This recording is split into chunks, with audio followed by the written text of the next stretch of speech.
Got you. So I'm gonna get off the. Okay.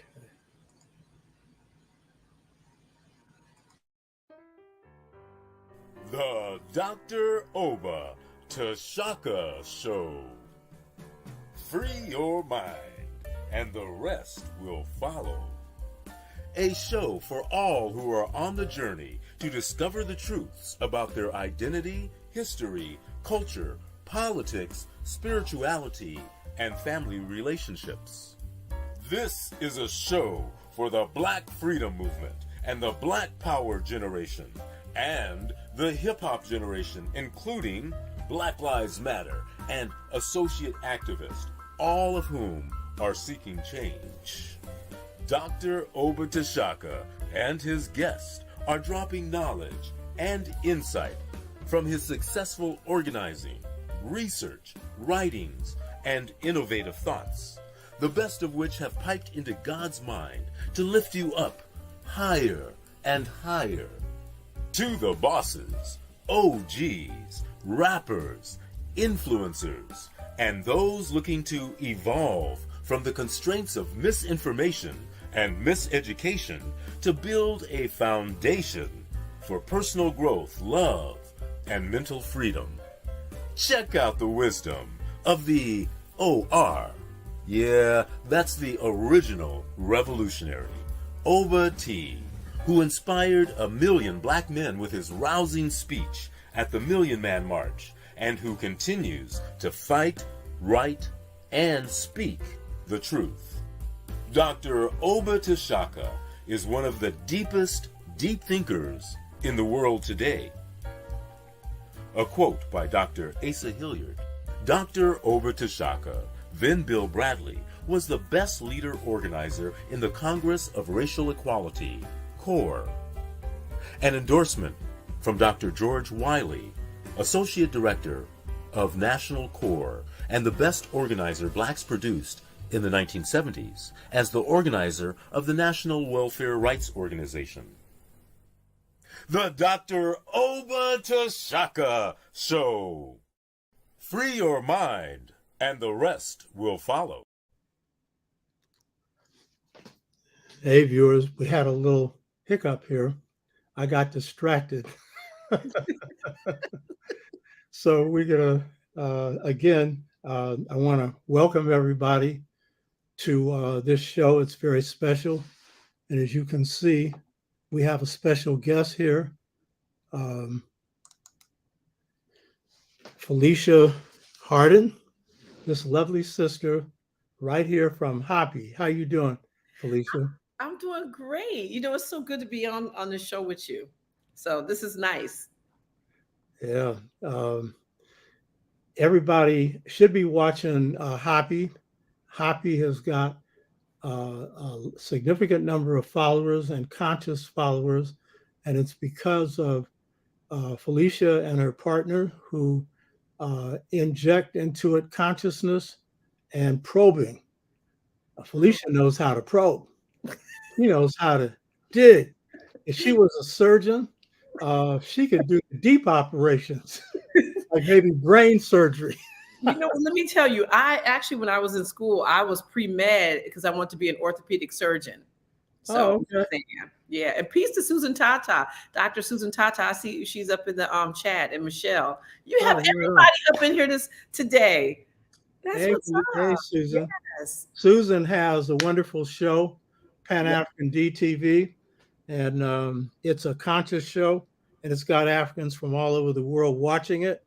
People should subscribe. She's a beautiful sister, and that show is growing like wildfire. And I think James Small's two favorite shows is Hoppy and Pan African DTV. I see him on those shows more than any others. You know what I mean? Yeah. What's funny about that is that he was, I remember in the beginning, a couple of years ago, he was like, he's like, did you know Susan Tata? He's like, you guys are the same people. And I was like, who? I was like, who's this little Dr. Susan Tata? And so he was just talking about it. Finally, we started talking. I was like, oh my God, I love Dr. Susan Tata. Then she came through for us. and she was on stream at our One Africa conference. And let me tell you, there was not a dry eye in the place.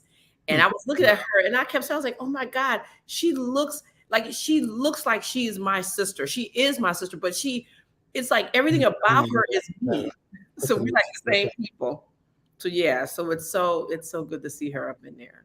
You got everybody, Francine. Okay, I see you, Francine. Everyone.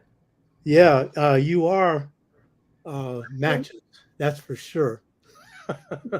both African oriented and sincere sisters, and both business women too. I get that. You know what I mean? Y'all got quite a bit in common. You know. Yeah. So. Oh, free. Oh. So what we want to do is introduce the signature song from the Spiritual Blues, "Oh Freedom," to open this show, because the topic of this show is, why is the philosophy of Dogon and Kemetic sacred science the same as the spiritual blues? And this gives expression, this music, to our people. Oh, freedom. Oh, freedom.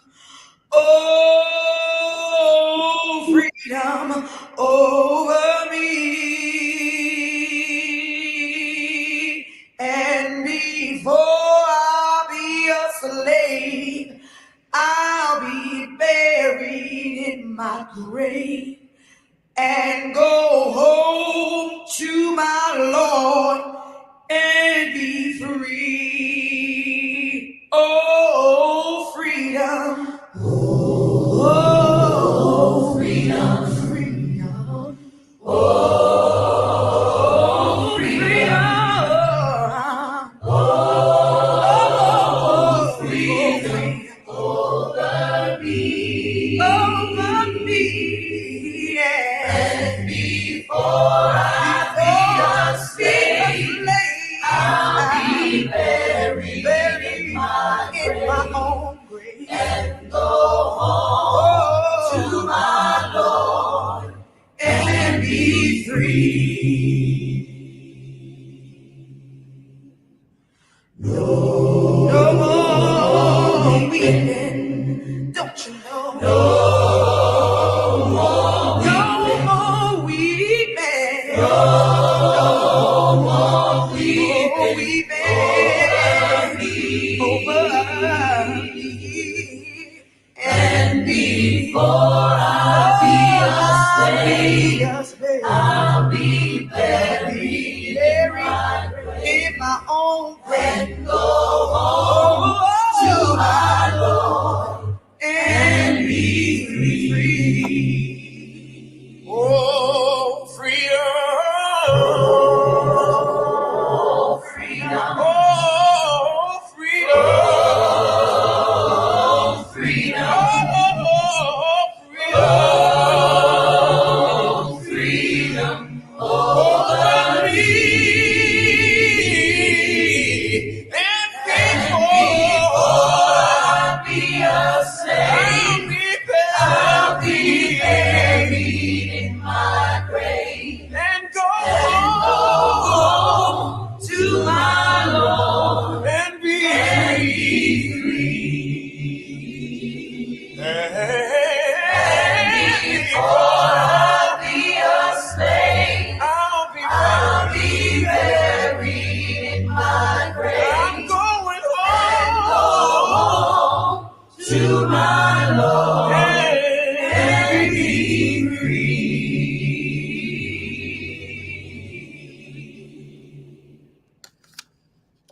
Oh, freedom. Beautiful.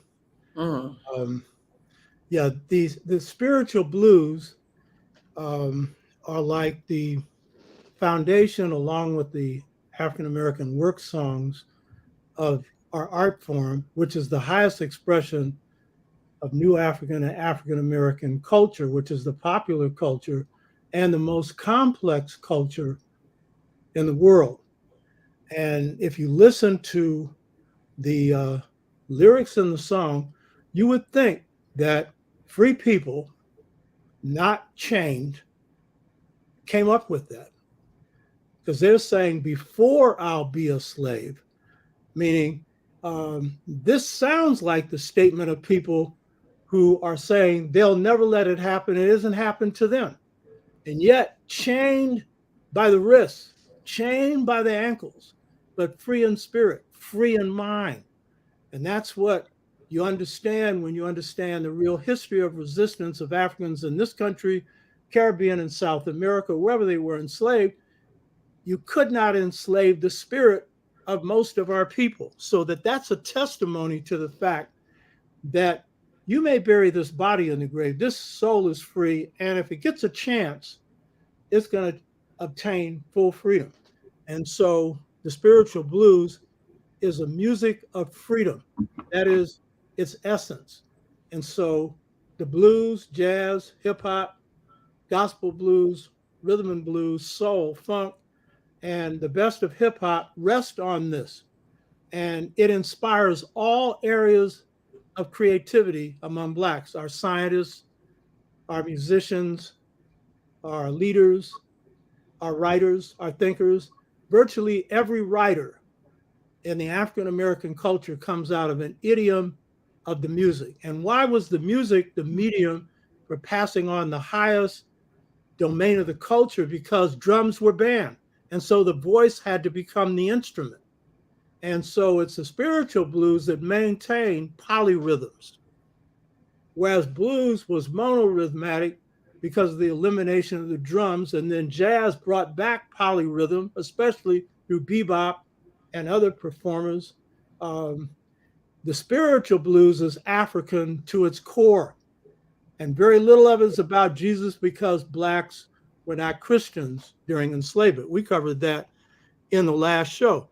The other thing about this music that is really key is its vibratory force. You get the feeling? Isn't that a beautiful feeling? Mm-hmm. And it's a complex feeling. It's simple, but it's complex. And it is a creation of a people who underwent hell. And had they not brought the African worldview into every setting in which they went, which was in their soul, they would not have been able to survive enslavement, but they would not have been able to create this music. And so this music rests on an African foundation that we're going to explore today, but it's a unique twist because the African in America has to take this misery and make nobility out of it. And that was the nature of the enslaved African. The enslaved African was noble. You make comments on how I dress. The closer you are to slavery, the more noble the African is in his or her bearing, and that is to slavery. Why? Because they're most African. You know what I mean? Mm-hmm. So if you see the Africans coming right after slavery or the free Africans during slavery, you would think they own the country. And our psychologists have misread this as imitating white people. There ain't no imitation there. That's the nobility of spirit. Just like the zoot suit was an approximation of African clothing with African colors and everything else. Malcolm made the mistake of calling it a clown outfit later. He didn't think it was when he was up there in Harlem. You know what I mean? Mm. And so the styles that you see, Street Brothers, the Stacey Adams style, that is the African version for the African American with all those colors. And the brothers will put the sisters into a competitive mode because when they come in with their matching this and that, the shoes match, the shirt match, the coat match, the pants match, the hat match. I go to these colleges and see them. And the sisters have really got to compete, but the sisters have the same thing. They bring in that royalty with those hats. Yes. All of that regality that sisters carry, you know what I mean? So this music captures that. The other thing you should note in this film is you saw these people being pushed around and stuff, and you'll say, oh, I wouldn't let that happen to me and blah, blah, blah. This is Deep South. Well, you got lynched for being black at the right place at the wrong time. You hear me? Just being black gets you lynched. And these are people who stood up under that. This was jujitsu they did. And what they did is they came up with a series of strategies and tactics, starting with the Montgomery bus boycott, Birmingham, and then Selma. I was a part of the march leaders in Selma, got arrested there. And if you saw one of the marches there, that was Selma to Montgomery. And so what you saw there was a piece of this movement. And the signature song of this movement was "Oh Freedom." When you got into jail, that's what you sang. It was all over the place. And then we'd add stuff to it, you know, based on the situation and the time. The other thing you should note is in these particular pictures, you had pictures of pieces of the movement. James Meredith was in there for a minute. That's the brother who was the first to go to Ole Miss and then did the Black Power March. We got shot down, and then Stokely and King and the head of C.O.R.E came in and picked up that march. That's where Black Power came in. You know what I mean?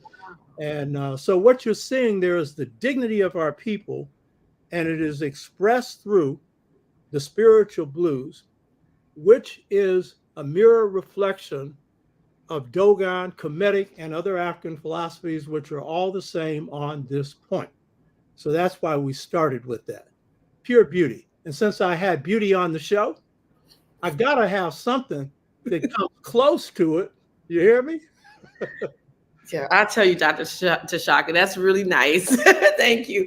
You know, all right, when you're talking about this, the highest artistic expression for African Americans was the spiritual blues. Was there anything that was comparable to that in Kemetic history, or did they have a need to have the spiritual blues or to develop something? Yeah, good question. So in Kemetic history, what you see is the kickoff in terms of creativity is the noon, N-U-N, and that's a watery-like substance. And so that's what they call their first occasion when happening happened, out of which comes P.A.P.O. And then P.A.P.O. ingests Ma'at, and meaning that God has internalized truth and justice, harmony, and balance.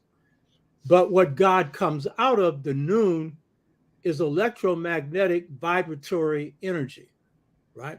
And that's the force that is really the force that is God. God's vibratory force outside of space and outside of time, or infinite force outside of space and outside of time. So our first occasion wasn't the spiritual blues when it comes to the creation of the culture. In terms of the art form, it was along with the work songs. But our first occasion in the creation of African American, or what I prefer to call new African culture, because it's a mixture of African and new elements, new African elements. That was when Africans went inside their souls. They had carried Africa here, and every effort was being made to wipe it out. Unlike the Caribbean or South America, where there are just too many of you for them to try that. But we were still a majority in South Carolina. They were scared to death of us. Mississippi, Georgia, and then we were large numbers in others. But overall, they had numerical predominance, and they were in the process of exterminating Native Americans. So we faced a different kind of cultural onslaught that's led some of us to conclude that our culture was destroyed. Culture is your way of life and designed for living. Only way you destroy people's culture is wipe them all out.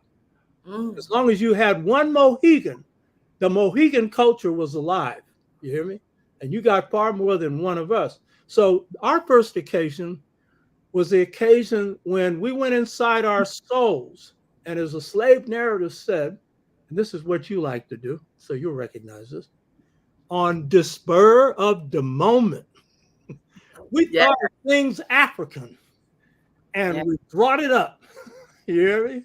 Now, remember, you know, we came here with 200,000 years of history. So you think that a couple of 100 years is going to wipe that out. You got another thought coming. Absolutely. And so that was the beginning of that. And then no enslaved people have done this, then create an art form. How in the hell you create an art form in the middle of misery? And every one of our creative people, most of our people said this, so we could bring beauty out of ugliness. You hear me? So that's our first occasion. So what I'd say is this: in Kemet, every time they built the structure, they go back to the first occasion, and they would put water around a pyramid. And by the way, in Mesoamerica, the people there, when they built their pyramids, they would do the same thing, you know. And so that was their first, to remind them of their first occasion.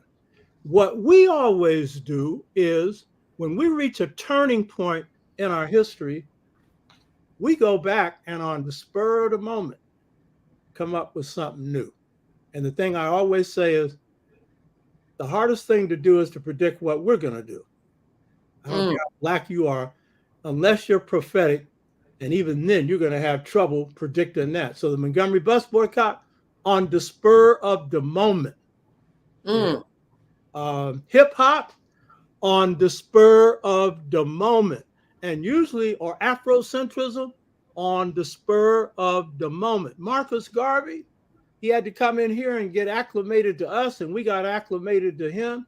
But as we got him situated to race consciousness, he got his own creative Jamaican juices going, and on the spur of the moment, created the largest mass-based organization in the Western Hemisphere, the base of which was the United States, coming from the South, spiritual blues people.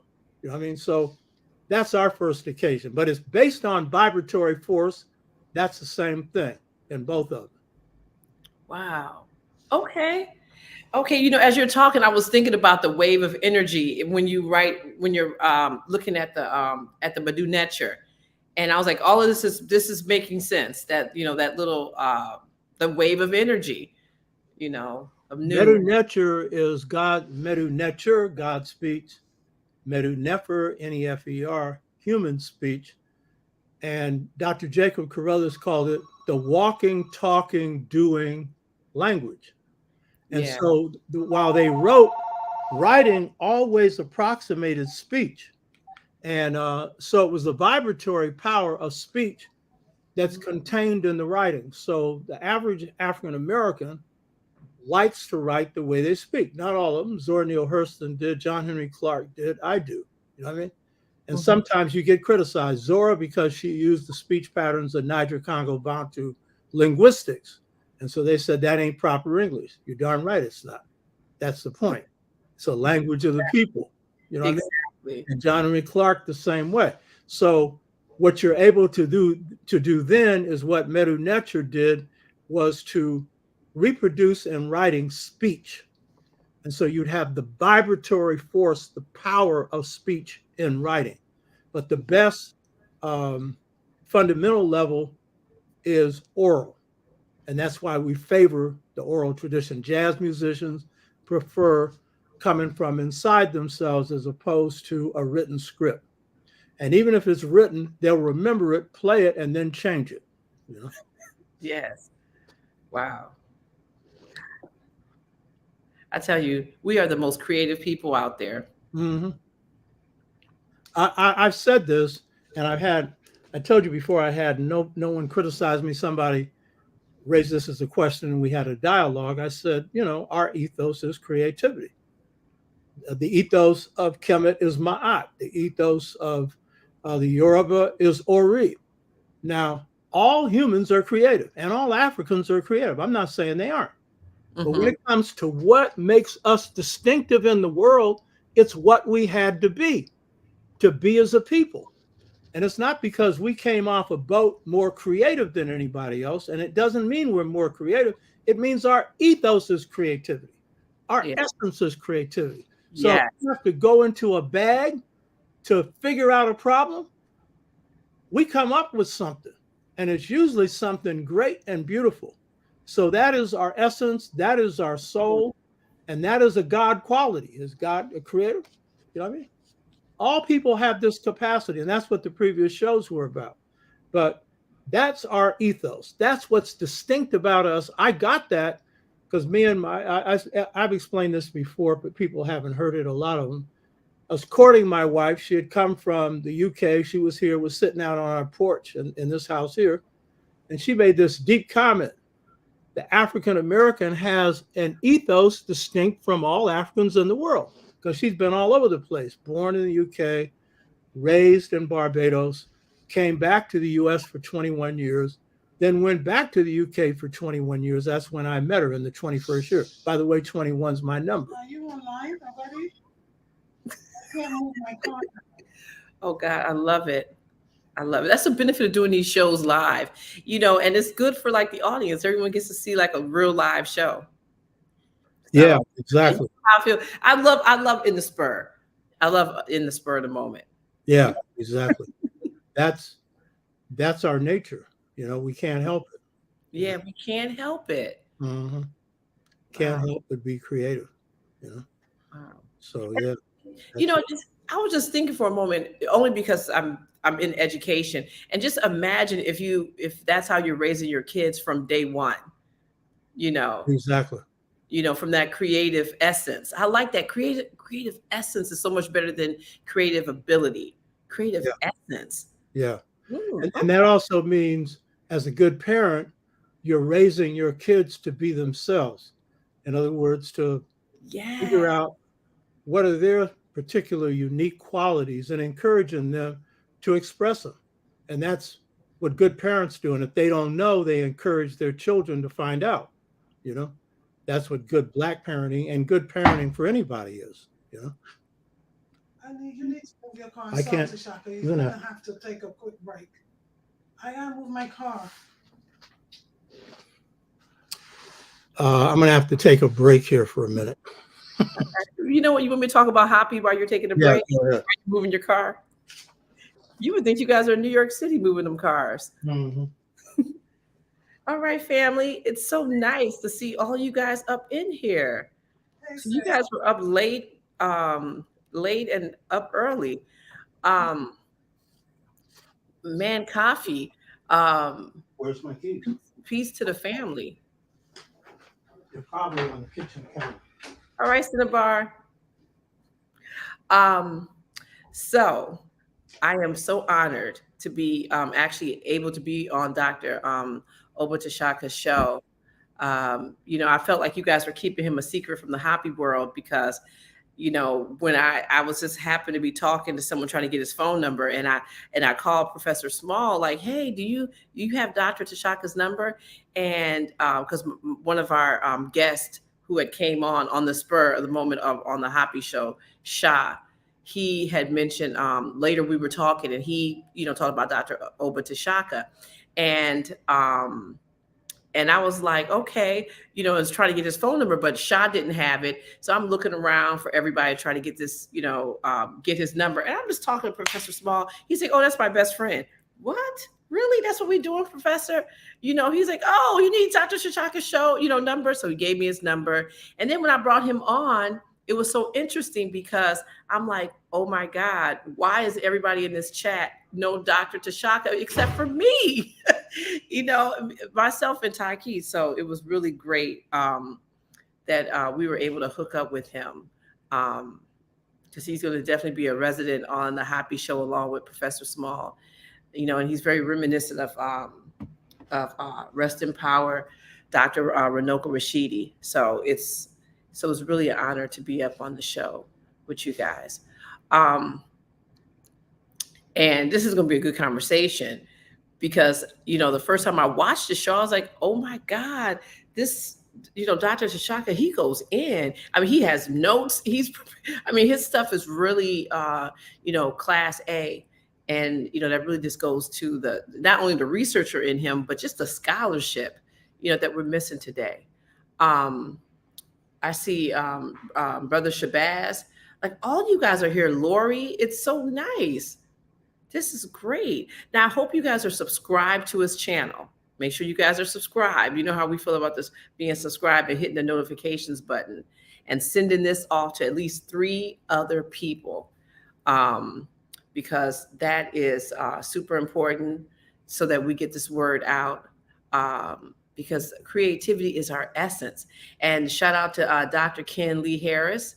He is in the house. He is the current president of the National Black Business League, well, National Business League. And he's very, very dope. You need to follow him on Facebook. He always has lots of really super cool pictures. And Dr. Susan Tata, Divine Damon, all you guys are up in here. This is like so wild. Wow. It's so nice. While we're waiting for Dr. Tashaka, you guys have any questions? Thank you, Shanawick. You know what? I'm not good with these names. I could spell it, but thank you for sharing it on your page. I shared this also on Hoppy's page and on my personal page.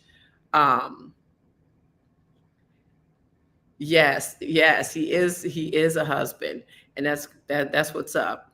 I love it. That moving the car thing is serious. Here in New York City, oh my God, it's like you moving a car to Alta Street parking. It's just don't even get me started on that. Let me see. Yes. Oh, you're in Holland. Wow. Holland. That's what's up. Okay. Yes. Let me see. You invited Brother Renoko to a program in Campton College.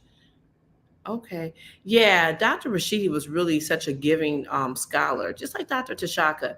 Anytime we called him, he was available and, he's really about his people. So we have to make sure that we're supporting our elders because they've really had a hardcore life to be able to deliver this message. And so make sure you guys hit him up on the Cash App. It's $,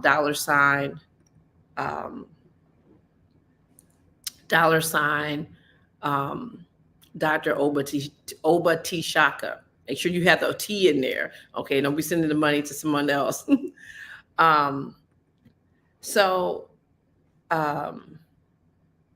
Celebrate and produce the way the Asians. Okay, and in terms of creativity, when will we produce films that celebrate and promote our culture the way Asians do? Well, okay, so this is the thing. We do have I don't know if you are subscribed to like Tubi or Peabody, because now we're seeing more and more Black films. Now that this technology thing is really opening up, we're able to see films made by other Black people everywhere. But there's a couple of film festivals I'm going to tell you guys to make sure you're following to get all so that you stay connected to Black films. One is Black Star Film Festival, and the other one is the Martha's Vineyard Black Film Festival, because they bring out a lot of new, Black filmmakers into the world to see films. How you doing, Dr. Tashaka? We were all commenting that we are so happy that you're a good husband. I'm so happy that I had some here to cover for me. Yeah, it's like it would have been blank, but I know with you that filmmaking you're doing is very, very important. Very important. Yeah. And because our people are visual, not just because of Hollywood, it's our whole creativity. Mm-hmm. And so I know with where your head's at, you're doing good stuff. And I understand from what you're telling me, you go out and interview people directly and put together a lot of conscious films. So that's really beautiful.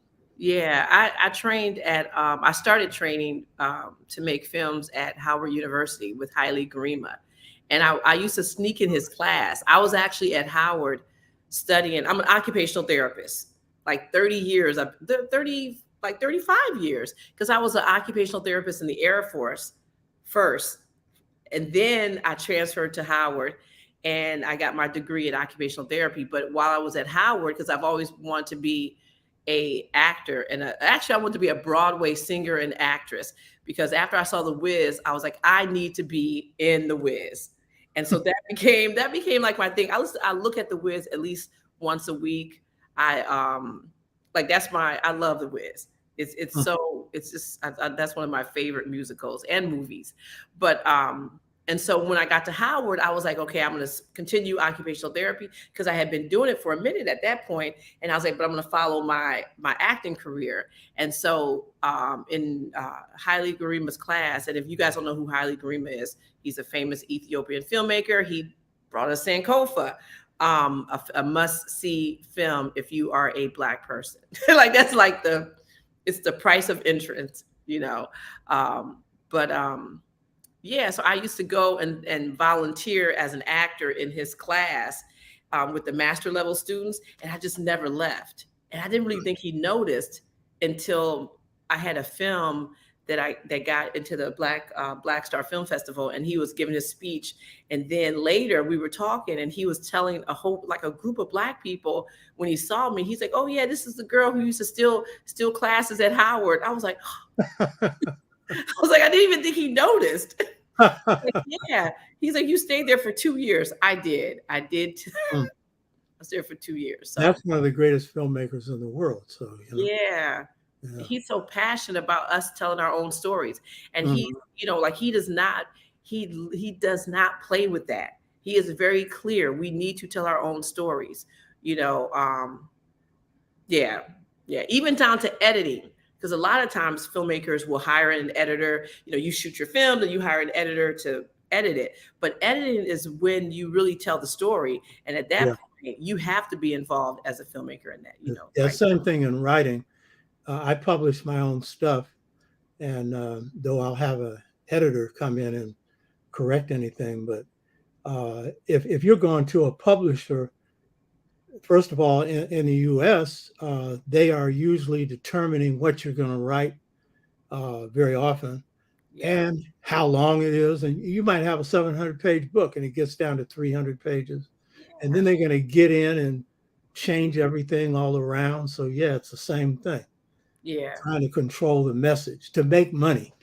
To make money, you know, like Dr. Rosalind Jeffries, she's working on a masterpiece. I cannot wait till this book comes out.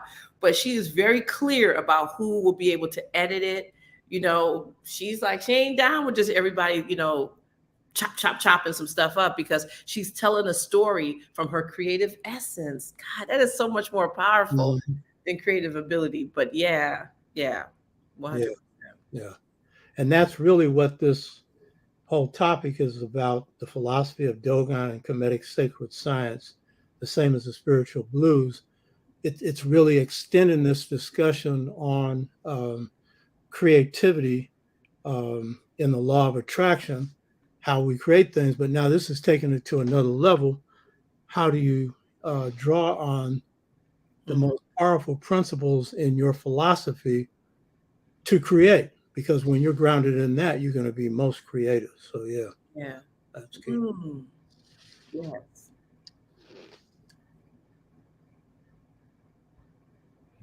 So nice. So I think one of the things is to note that today's show is an extension of the last two on the law of attraction. The first one went into how God basically in creation operated to bring forces into being, out of nothing into being, and quoted from a Dogon passage in Sodaya, the clear word, which is the fourth degree of knowledge in Dogon knowledge. And the Dogons are astrophysicists. So they're unlike the Western ones. They apply their physics, which is the study of the stars, to the human being. So what are the vibratory forces in the stars in us? And we know we're all miniature stars. We're made up of the same elements as the stellar matter. And so in the creation, they had a passage that always intrigued me, and I referred to it in the past two shows in referring to Ama, who is God, A-M-M-A, in the Dogon system.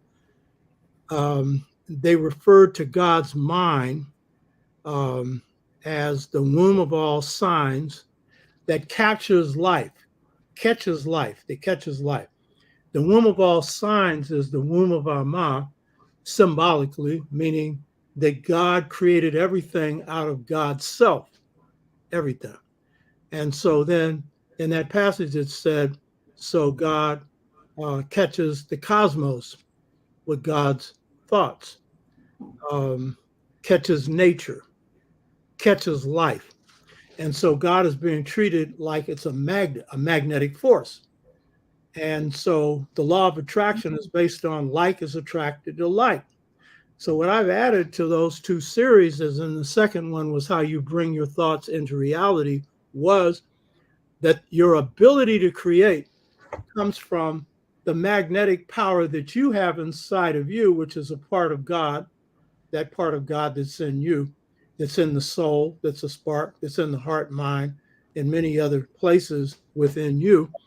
And that enables you, through thought and through firm conviction that we went into, to then create reality, your reality.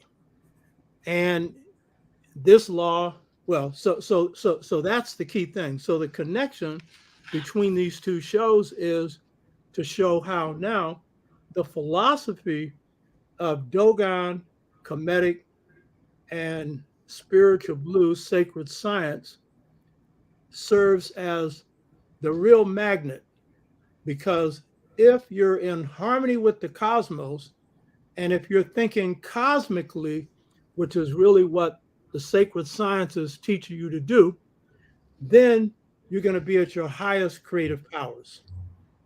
And so that's really what this whole thing is getting into here. Huh. You know, I'm taking notes. Mm. I'm taking notes here.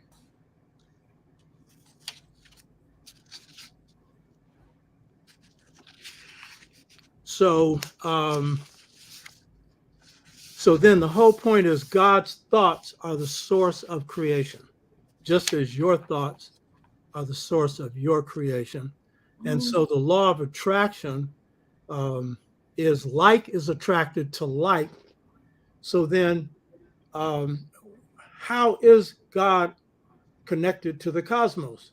The Dogon would say, because the cosmos comes out of God, and the Dogon say, and now this big, telescope they have up there shows there are multiple cosmoses.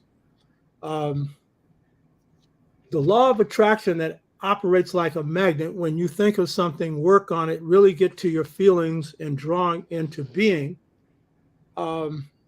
The way that works with God is God created the cosmos, like is attracted to like, so God is attracted to God's creation. And that's the same thing with you and I. And so the force, the magnetic force of God, a small part of it is within us. And so when you're grounded in the fundamental principles of your culture and your philosophy, then that's when your thoughts are going to rise to the highest level, God plane, and really bring in new worlds, new new conceptions of reality, new families, new relationships, new economic systems. So like if you have, so when we talk about people who have like a lower vibrational, presence, so they're bringing in that same, they're bringing their same type of vibration. Yeah. So as you think, so you are. So if the thoughts are negative, you can bring in the negative reality. And we can see a whole world that we have to fight against that is heavily based on negative facts, a despiritualized world in which we're all human beings who are spirits having in a body, but we're basically spirits. But we are living in a society and in a world, particularly that part that the West controls, that is in their construction of things, taking spirit out. You can't take it out of the person. All human beings are basically spirits in a body, just as matter is spirit enlivening matter, animate or inanimate. But if your culture is at such a low level of just materialism, just greed, just violence, just hate, If that's so, then the culture will reproduce that. As you think, so you are. Hmm. And so then people who are the spirit people are caught up in that. And so you have to wage a war against that. That was that, the song that you just saw in the spiritual blues, Oh Freedom. These are people who are waging a cultural war inside of hell. You know what I mean? So that's what you have to do. So yeah, um, if you're Wow. on the lower vibrational frequency, that's what you're going to draw. It's your choice. You'll say it isn't, because you'll say, my environment did this, somebody raped me, and this caused me to do this. And that's true. A lot of times, rapists have been raped. And so the disorder they faced in their life is expressed in the disorder that they bring about. But then there are others who experience that and say, this may have happened to me. I'm not doing this to anybody else. Yeah. So then that's a question of, do you decide to go to a higher vibrational frequency? But I'm not denying the fact that people who are on this lower one, there are causes. And sometimes those causes are societal. But the Dogon teach that the human being is a miniature universe, a reflection of the larger one. If we're out of disorder, we bring disorder to the cosmos. If the cosmos is out of disorder, it brings disorder to us. And we have the capacity, because we're the only of God's creatures that can bring balance to the cosmos. Wait. So it's our choice. Okay. Wait. Whoa, Dr. Shashaka. Okay, so listen, when you're talking about disorder, is the disorder you're talking about that's in the cosmos? Are you just talking about like just regular planetary things? Like when people talk about, oh, Saturn is in retrograde, and then that's reflected on us. Is that disorder in the cosmos, or is that just the cosmos being the cosmos? So that's the cosmos being the cosmos. Okay. But like right now, disorder in the cosmos, global warming. Oh, yeah, okay. So, but that's been brought about by human decisions. Yeah. Aryan Western decisions that the world is following. Africans are following it, Asians are following it, a whole lot of people are following it. And that has come from the vibrational frequency of control. So you got to be in control. And that's basically the Aryan mind. The Aryan mind is about Arius, Lord and Master. Aryan, the masses who are controlled by the lords and masters. And their project is to control nature, to control people, to control the world. That's basically where their impulse comes from. So if that's your impulse, and this has been for a long time, then over time, these attacks aren't just on people, it's on nature, and it creates imbalance in nature. Yeah. Yeah, 100%. so that can then turn back and create further imbalance on human beings. And so that's part of what we have to correct. And that's really what this show is about how can you get in harmony with the cosmos so that you can begin to play your role as cosmic guardians and cosmic balancers rather than disturbers, which we have not been by culture, but coming into this society, we're in a society that's leading this. It's we've been preaching this for hundreds of thousands of years. When we were in Kemet a couple of weeks ago with Infudishi Jehutimus, he showed us I forgot whose temple we were in, but he really was stressing this whole idea of as Black people, we were always trying to figure out a way to work with nature. It was always working with nature, and we wrote about it. All the symbols are nature, nature-esque symbols. And so it's so interesting that we've been saying this for years, and no one's literally listening. Yeah, that's why this global warming. This is crazy. Yeah. So what we did is, basically, African cultures in general, and certain ones were really good at this, like the Dogon, the Kemites, the Dogon, especially when it comes to astrophysics. What we did is, in what we reproduced, and this is true throughout Africa, we created systems of thought. We created institutions, family systems. We created economies, and we created governance systems, many different systems that were in harmony with the cosmos. So I pointed out before in going through the law of attraction with the Dogon, every system of thought is a miniature universe. In that one idea is contained really the entire cosmos in the smallest thing. And that's a reflection of what we are. We're the smaller reflection of the larger cosmos. Or in the discussion of male-female balance, which is what I call twin lineal in my book, Return to the African Mother Principle, Male and Female Equality, that comes from God. That balancing principle where males and females were equally empowered to govern every phase of society, that was designed to maintain earthly balance, cosmic balance. Okay. But if you have systems that are out of balance, then they will throw the behavior of males and females off, and they do the direct opposite. Mm. Mm. Okay. Wow. It's like you're dissecting how things are happening, and as you're, especially when you're talking about this idea of like your thoughts control your reality, and that's one of the things that we are, I think, just as a people are really trying to get a grasp on, are our thoughts, Yes.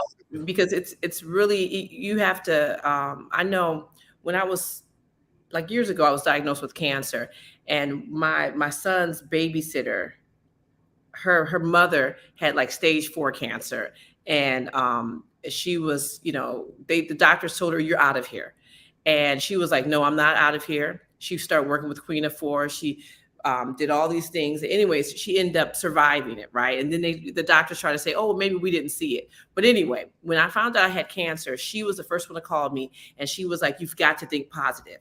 And I was like, "Okay." And she's like, "No, no, no." She's like, "I know it just seems like lip service. People are always like telling you, oh, think positive." She's like, "No, you literally have to think positive to live." Mm-hmm.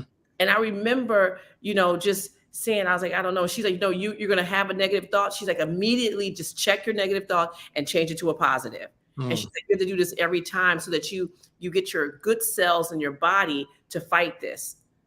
And this is exactly what you're talking about. And Yeah, this, you were telling me the cause for yours, one of the things that you saw, which I thought was very insightful, your cancer.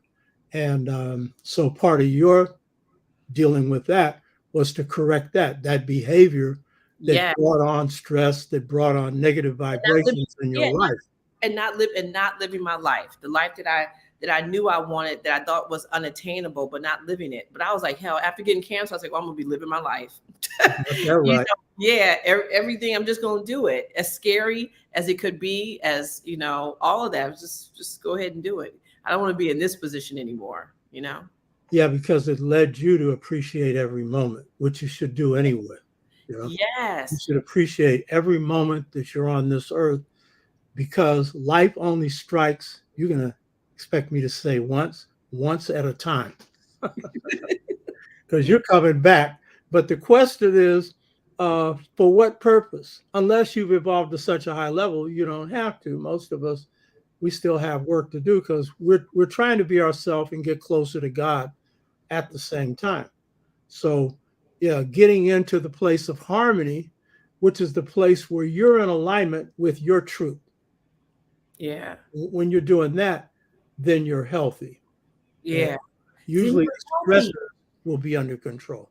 Yeah, then you're healthy. You're so right. You're so right. Yeah. Yeah. Sometimes I tell you, that can feel like a mountain, just living in your truth. It can really, it can feel very, very hard, but it's possible. It's, you have to be, and I think that's the thing. Like, once you understand this this principle, like, I understood this principle, it would have stopped a lot of things from happening. Because even now I try to check myself when it comes to certain things, or just what comes out my mouth, like especially about money or about like my time. That's another one. I'm like, oh, I don't have time. I don't have time. No, I need to stop saying that, because I don't want something to happen to me where I actually don't have time, and I'm out of here. Yeah, So, exactly. yeah, it's really a reprogramming our brains to think in a different way. God usually takes you out. Either when your work is finished, you might get a little extra time, or when it's clear that you don't intend to do the work. There's Yeah, there's spirits up there in heaven lining up to try and come here. So at a certain point, God yeah, just may say goodbye. And then some people, their destiny is to be here for a short period of time, and they accomplish a huge amount of things in a very short period of time. That was their destiny. You know what I mean? But as Asa Hilliard said, it's paraphrasing Shakespeare and a joke. When it comes to destiny, it's to be or not to be. In other words, be yourself or you're not being. yeah. Or And you're that's not where the being. joy is, just trying to be yourself. Yeah, yeah, yeah. And there's no trying. Mhm. You do it or you don't. Yeah, Wow. right on, right on. Yeah, so this point here, this show is about dealing with, so what is the thought or the idea that's central in both the Kemetic, the Dogon? It would be true of all African systems, but we picked these: Kemetic, Dogon, Hmm. African American, in this case, the spiritual blues. What's the key thing? And it actually deals with the second law of nature for us as human beings. The first one is the law of attraction, Hmm. and this one is the second law. And I call this the law of twinness, Twinness. Europeans call it the law of opposites. That's an incorrect term for that, but it's understandable given their history of conflict. So they view everything as Yeah, being in conflict. And yeah. so this law of attraction, which is like is attracted to like, on the earth plane, we come here to make choices.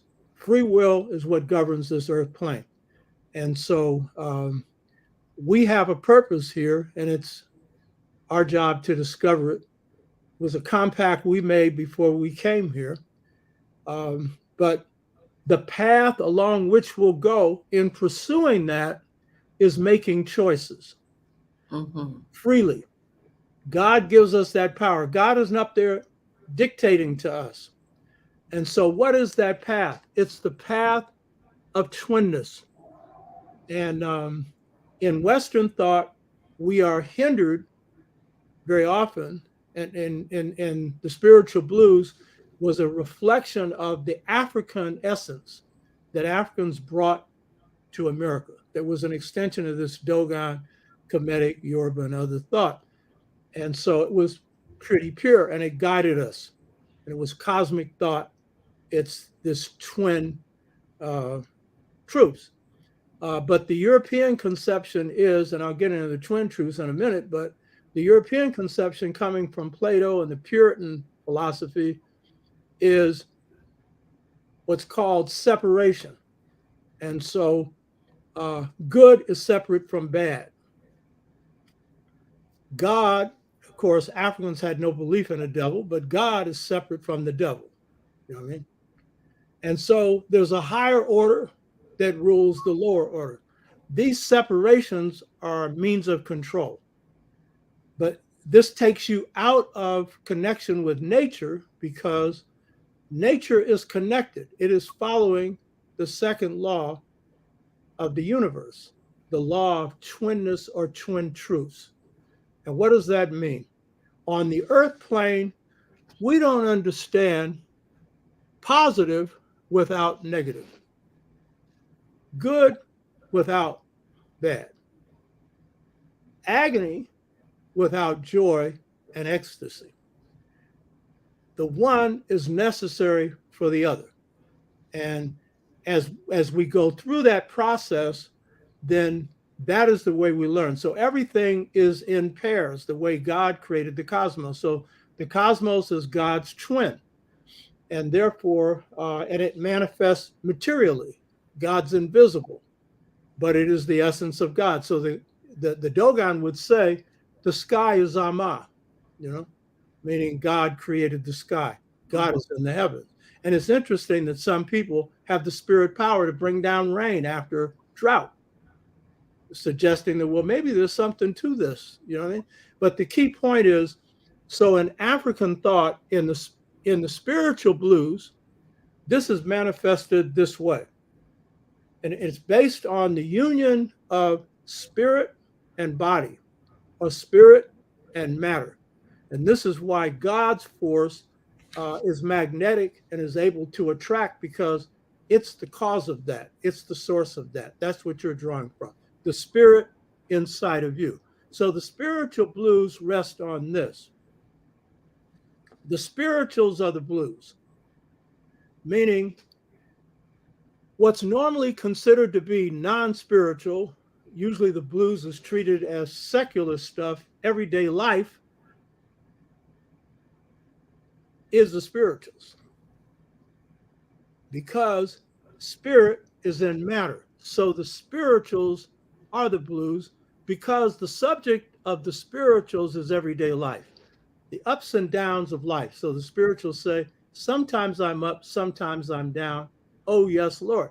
That's the path of life, or our view of the human being. And I've said this on previous shows, in the best of us, there's bad. In the worst of us, there's good. This is a profound insight into what it means to be a human, you know? And I don't care how good you are as a person, don't get too high up on it, because we got stuff to work on. And if we don't work on it, it can turn us around and knock us to the ground. So, and the blues are the spirituals, but not just because they come from the spirituals, but because spirit and matter, the invisible and the visible, are connected. Now, in the spirit plane, just the invisible, but here, spirit and matter are connected. And so, just as the universe is made up of pairs, positive and negative, male and female, life and death. So in Kemetic, this is manifested in many ways, but it's called the Djeba principle, D-J-E-B-A.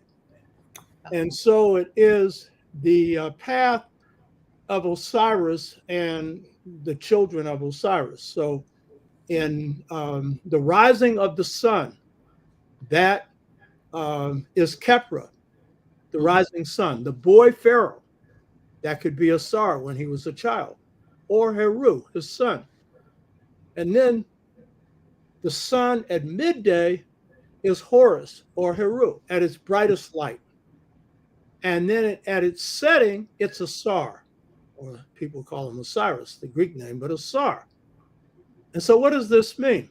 So again, in the West, life is separate from death.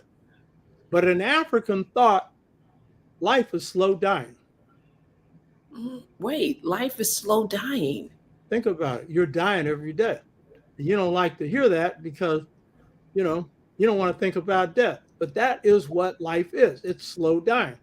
And the Native Americans have a saying, death is your friend. Get acquainted with it. Make friends with it. And if you appreciate death, you probably live longer. And also, if you understand life is slow dying, it's just a natural process. But if you do things to extend your life, like practicing good health, thinking these good thoughts you were talking about, being in tune with your destiny, taking up something higher than yourself, then that's probably going to prolong your life. Like one of my deals is, I got so much work to do, God, it's going to be a long time to take me out of here. That ain't my reason, but I still got stuff to do. You know what I mean? Huh? Yeah. Not just, I don't want to go now, but that is the nature of it. So that is the African conception. In the Dogon conception, one of the examples is order is disorder. Disorder is order. What does that mean? As soon as you got something organized, like you don't want to see my desk on the floor right now because I'm in the process of writing, but I just cleaned the study up and everything else, but I haven't got around to putting all these things back in stacks.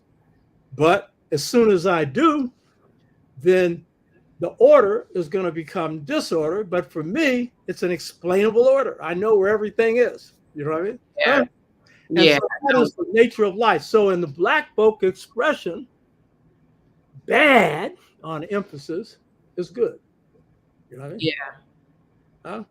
It seems like through history, we were always kind of able to take some of those things that were considered bad or not good and see the duality in it, you Right. know, Exactly. which again comes from our creative essence.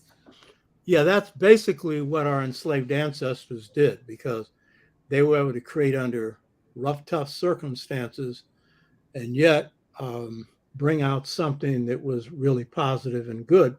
At Yeah. the same time, struggling to overcome what was really negative, their confinement. And the main reason was no one wants to be restricted and denied their basic humanity, though you can't deny anybody humanity. They still had it, but it was restricted. But it also restricted their creative abilities. They were creative. They created a culture, an art form, and various other things, way to escape, way to raise up slave rebellions, ways to take people who are brought into slave communities with nobody, no father, no mother, no sister, no brother, and give them love.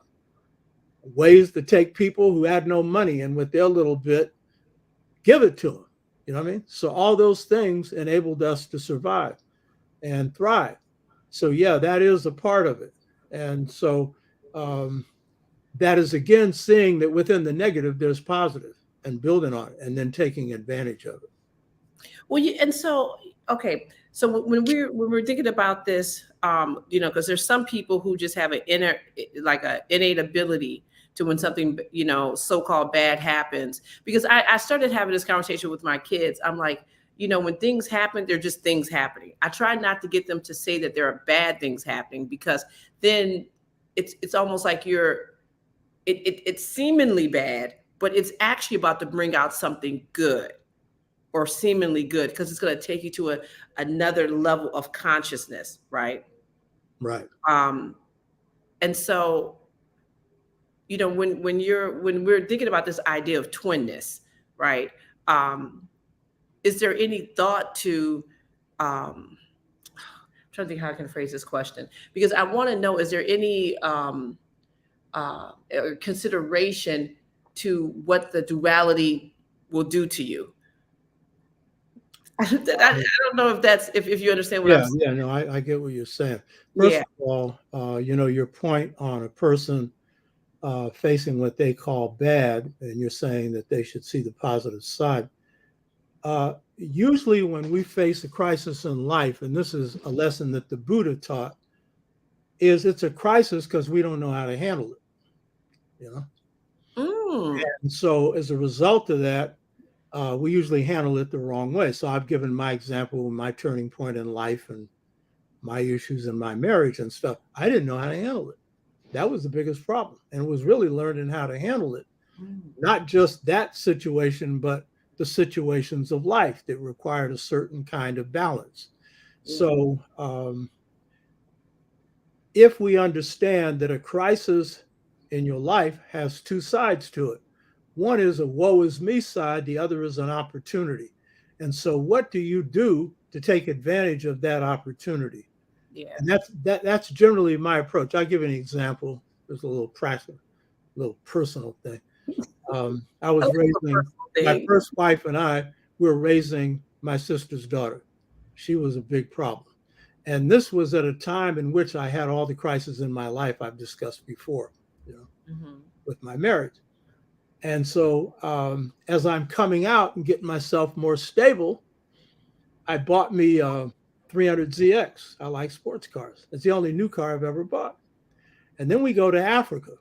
By the time we go, I'm balanced now. This is after 5 years of retreats and stuff. And so the young lady, my sister's daughter, we're taking care of, she's still in the house, you know? And so we tried, my first wife tried to hide the key. Well, my wife's a Scorpio, and this, you know, my niece is Scorpio, and it's kind of like hiding from a Scorpio is about impossible. They will find it. they're into hiding. You know what I mean? Yeah. Come back, and she tried to drive the car. It's black, and she couldn't. So then she parked it a block away and then scratched it. Now, when you scratch black, you have to take all the paint off. You can't do spot painting. Yeah. So the way I solved that is, first of all, I have the principle. The principle is people before money. And my niece was a headache in certain respects. I understood. We trying to help her out. And I didn't like what she did, but people before money. And then to take advantage of the situation, I always really wanted a gold car. So I had that car stripped down and custom gold. Nice. So then I come out of the situation actually feeling better. Now, I'm not glad she did it. And she was amazed. Years later, she'd say, I'm so surprised that my uncle didn't get mad at me. Oh, I was mad, all right. But it wasn't like I'm going to take it out on you. It already happened. You know what I mean? And I shouldn't have left the keys there to begin with. I'm not blaming myself for this. But the point is, the crisis gave me an opportunity to get something I wanted. You know what I mean? I wanted more than the black. So when that happened, I was in the gold. You know what I mean? Yeah. You know what? No, let me tell you, and I hate this. Okay, so and listen, no disrespect to anyone in the chat who has suffered from cancer. Okay, I am not trying to diminish the cancer. It is killing Black women at a rate so fast that we have to get a hold of this. You know, but I have to say, I remember when I found out I had cancer, and I went to my first appointment, and I was just like, oh, I can't be at this particular hospital because it was no care happening. So I called my Black, GYN. She gave me this other woman's number, who was a Black oncologist, who then referred me to a better plastic surgeon. Now, keep in mind, I'm sad because of cancer. Okay, I'm literally, I'm like, oh my God, like this is I can't believe this has happened to me. I'm young. Both my grandmothers are still alive. They're like in their 80s. So I'm like, what's going on? So the guy is telling me about the different surgeries. Now, I nursed my kids for 6 years straight, no judgment. They each got 3 years. Okay, so you can imagine what my breast might have looked like. Okay. One of my kids could stand and nurse. That's how long they were. So anyway, so I'm sitting talking to the doctor, the plastic surgeon. He's like, "Oh, we can do this and bring them up." And the only thing I could think about was having like Halle Berry's breast. Now I was sad about cancer, but then it turned into Halle Berry's breast. I was like, So it's like bringing, something sad is happening, something's bad, but then turning it, like just looking at the positive, aspects. And I tell you, there was, definitely some positive aspects. It started making me live my life in a fuller way, with Halle Berry breast. So I'm just saying, Oh, yeah. So yeah, it's like that's the, but I think it takes you have to be at a certain level to start to look at things in that way. And now that you're talking about this, you're gonna, now when people people that's listening to this, they're gonna start thinking like when something's, like they're in a crisis. I like what you said, it's an opportunity. Now they've already heard it and you can't unhear stuff. You know? Exactly. Yeah. Yeah.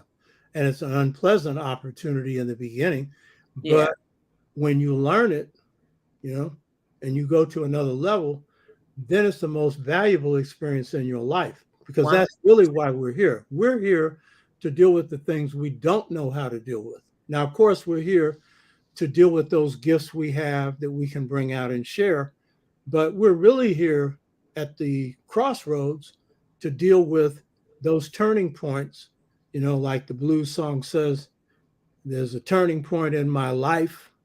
Whether you like it or not, you're going to have to deal with it. Well, you're here. That's your test. It's not that exam that was pre-planned. It's the one that life planned for you. And believe it or not, in heaven, you picked this test. And when you go to the other side, you're going to have to laugh if you just, rolled in the mud and said, oh, it's such a shame this happened to me. And it's understandable if you do. But if that's all you do, you're going to do more than laugh when you go to the other side, because it's going to mean you're going to have to come back here and deal with this again. Yes. Like if you flunk an exam, you got to take it over. Yeah.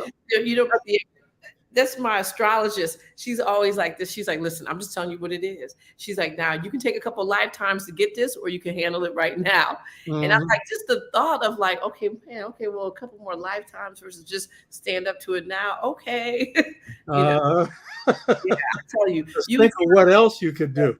You know what I yeah, mean? yeah, Huh? yeah, you astrologists, I'm including, I'm talking about you, have a way of phrasing things that make people want to, just kind of get it done right away. So, Mhm. Yeah, so this cosmic law of twinness is extremely important, and it's like why we can create through our ideas reality, mhm. because when we're drawn on twin forces, then spirit is always connected to it. And so we're able to do on a smaller scale what God does, bring something into being. It's hard work. But the more, we're dedicated to it, believe in it, understand it's our life purpose, then that can happen. And one of the key things we can bring into being is a higher self. And so for me, and in the Black freedom movement, the Black liberation, Black power movement, our ability to begin to draw on things African was tied to battles for our people's liberation. And it was tied to the ignorance that we often entered the battles with, not knowing a lot about ourselves and practically nothing about our enemies that we should have known because of our miseducation. And so Malcolm, so his was the street experience. And of all of the children in his family, he's the one that didn't get the message from his parents, both Garveyites, And it took his family to reel him in. People just look at Malcolm, but it was his family and his oldest brother, Wilford, who sent the other members to prison and finally fished him, put a hook out there and caught him, and then helped to orchestrate his awakening. But once that awakening occurred, then Malcolm was on a deep path, And it was the same thing with Cabral, the person behind me with the sunglasses. He thought he was Portuguese. I mean, he's African, but he had a Portuguese mind. His people come from Cape Verde. He was born in Guinea-Bissau, and it takes a return to his history through study while he's going through agronomy school in Portugal that opens his eyes up and leads him to say, I want to be African. And so for me, it was the realization, I've talked about this on previous shows, I'm in the 1963. This is about 2 months before I had a 3-hour meeting with Malcolm, a part of a leadership meeting. And I'm eating chicken at Virginia's restaurant that fed us 2 meals for about 5 years because we were involved in the movement. And Norman Brown, who I had on a previous show, opened my eyes and told me how the country was run. And I didn't know. And it began to get me to think for myself. And that process of thinking for myself led me to realize I didn't know 2 things. I didn't know myself, and I didn't know my enemy, meaning my African self, my Black self. I didn't know. And I'm leading the most complex of the northern movements, the most complex of the movements, period, taking on the biggest economic power structures in the world. And I'm winning. I'm a strategist. But I know I'm headed for some big losses. That ain't what bothered me. It was that I had been programmed to believe that I knew. My favorite saying up to 30 was, I know. You know what I mean? And then I hit 30 and I realized there's a whole lot I don't know. And so it was that plunge into African past and African American past that then leads me to Dogon thought, that leads me to Kemetic thought, that leads me to African American culture. And this whole thing about the spiritual blues. And, Well, how? and enabled me to, to win. I'd have lost if I hadn't mastered these 2 things. Well, and how were you able? And when you started to, when you said you didn't know your African self, wow, wow, when you didn't know your African self, so how were you able to then, when you're leading these groups, and later on, like leading the Black Studies department, how were you able to infuse that, or ask that question, or hold people that worked with you accountable for them finding, of them recognizing and living in their African self? Was that a conversation you Yeah, yeah. had? Now, of course, the San Francisco Freedom Movement, Mhm. that was a personal awakening. And then that enabled me to get my act together and then pursue deep study. It's hard to study when you're in a movement. You're doing 18 hours a day, but I'm doing it when I can. And then when the movement is victorious in 65, then it's some deep study after that. And so what I do when C.O.R.E is over, Congress of Racial Equality, I form a group called, was then the Afro-American Institutes, now called Pan-African Peoples Organization. And so that was to do, because I was now apprenticing under Marcus Garvey. He was not alive, but it was an indirect apprenticeship.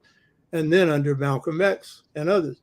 And so I wanted to build up institutions and stuff like that. So what I do in recruiting people, and this group still operates, we operate an independent Black school. Some of the people I recruited have run it, not me. I started it, but they've run it. And it produces 90% of the students who go through our school, 6th to 12th grade, go to college. 50% get full scholarships. And we're strong in math, science, history, and culture, because the people that set it up are real good in all those areas.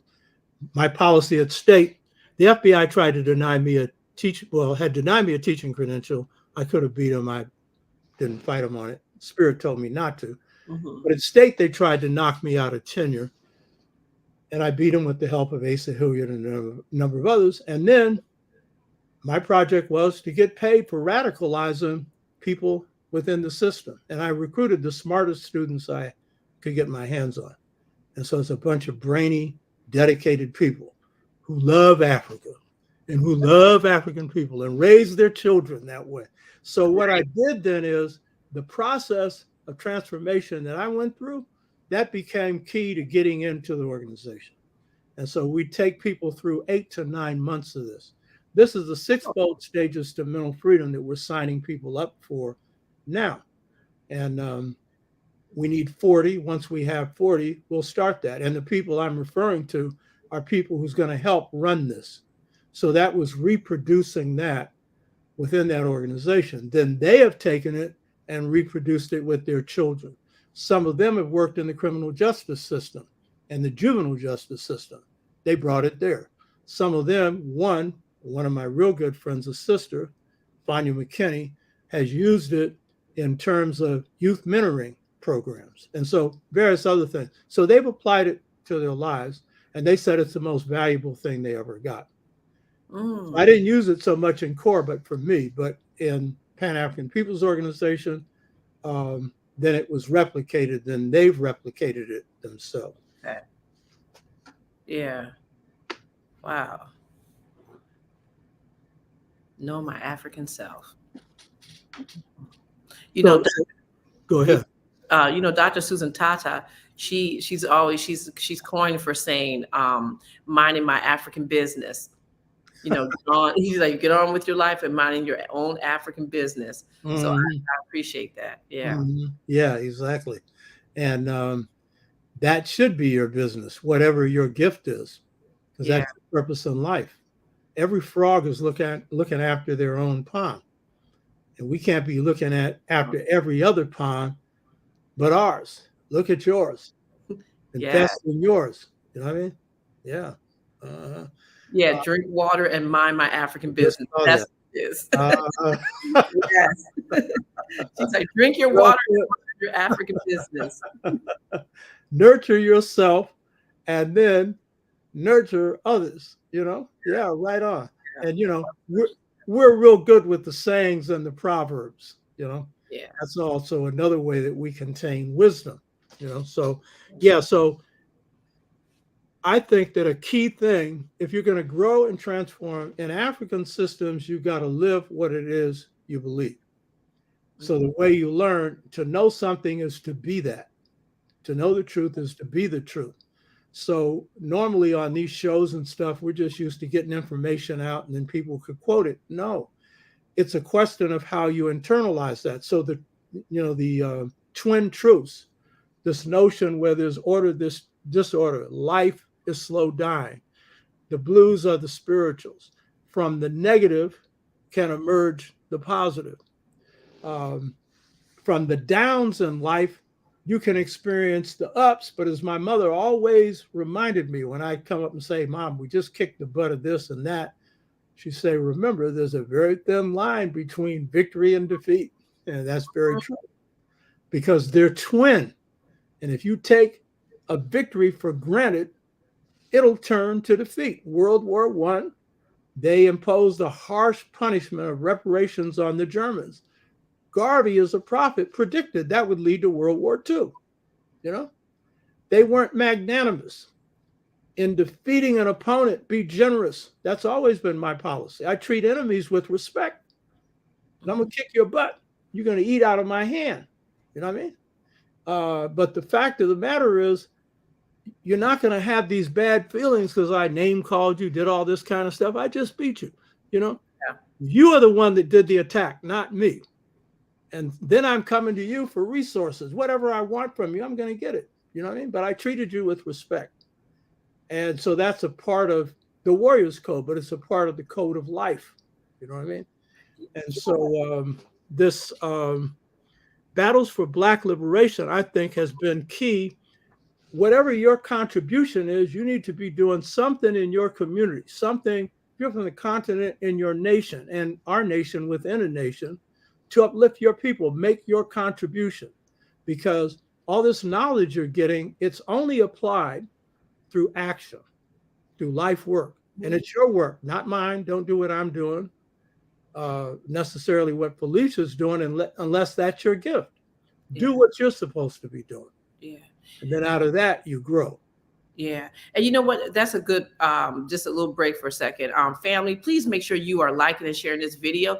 And you have to, this is, Dr. Tashaka, I could have said it even better when he was like, it's okay, you get this information, but then what do you do with it? Right? What do you do with it? How are you committing? How are you, how are you contributing to the community and to our health and our overall, greatness? And so one of the ways, is it's very small, like and share this video and sharing it, but also donating to those people who do, right? So Dr. Tashaka, does this well thought out show, like him and Cinnabar every week, and it's not free. And, this is the price. It's the same as, when we pay money and go to college, or we pay money and get a class. This is what we're having class right now. So please, family, make sure you are hitting him up on the Cash App. It's just Cash App, or you can donate. Oh, yeah. Okay. Yeah. Yes, he got, you know what? This elder got Cash App, y'all. Hit him up on the Cash App. It's $ Dr. Oba T Shaka. Do not forget the T, because there's probably somebody out there with Dr. Oba Shaka getting money when you guys forget the T. So put the T in there, okay? Because we have to, this has to keep going. We need him to keep, making these shows, because this is really, this is important. So you know what, Dr. Tashaka, I was just thinking a couple of years ago, God, it might have even been maybe 15 or 20 years ago, there was this whole big talk about the law of attraction. And someone wrote a book, The Secret, right? Mm-hmm. And nowhere in that book, because I remember buying the book, it was on Oprah, and everyone was like, oh yeah, that's the law, and I remember there's something that resonated with me when I read the book, but now I understand why this idea of law of attraction resonated with us, because we were the first ones to really talk about it and to write about it, and also because it's rooted in God. See, but it's not this abstract. It's not this religious definition of God. God, you name him and then you list a few of his qualities and blah, blah. No, it's the notion that God is infinite force. And then a part of that force is in everything that God creates. And so that is also what the law of attraction is based on, because it's the spirit inside of you that draws in various other things in the cosmos coming from your thought. And so that's the key thing, the magnetic stuff, because the law of attraction is magnetism, like attracted to like. And so that's coming from God. And everything that God's created is like God, and that it's got God's light in it with their own special purpose. A deer I don't care what creeping and crawling creature it is. And that's why Africans had such a respect for nature, because they knew God was in all of it. And this is not no doctrine. This isn't in no book. This isn't something you have to quote. It's your life force. You know what I mean? Yeah. And underneath that, watch a deer. Watch the kindness of the mother deer for the doe. Look at that. You know what I mean? That is a part of the nature of all of God's creatures, you know, to nourish life. And it's the female that carries this quality to its highest level and is closest to God. So that's your God force inside of you. I saw a comment up here where a person said, I'm talking about duality. I'm talking about twinness as opposed to duality. And yeah, right here. M. Jewel. Baba just used twin rather than duality. That's my question, Ray Laws, for your words, though. Yeah, see, duality is coming out of Western thought. And so Plato's thought, where he's separating good from bad, that's duality. If you're looking at what's happening with the stock market right now, the Federal Reserve has gone from the extreme of low interest rates to high interest rates. They say to attack inflation.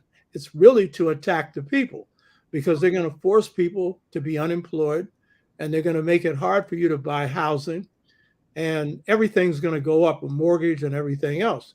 They say to fight inflation.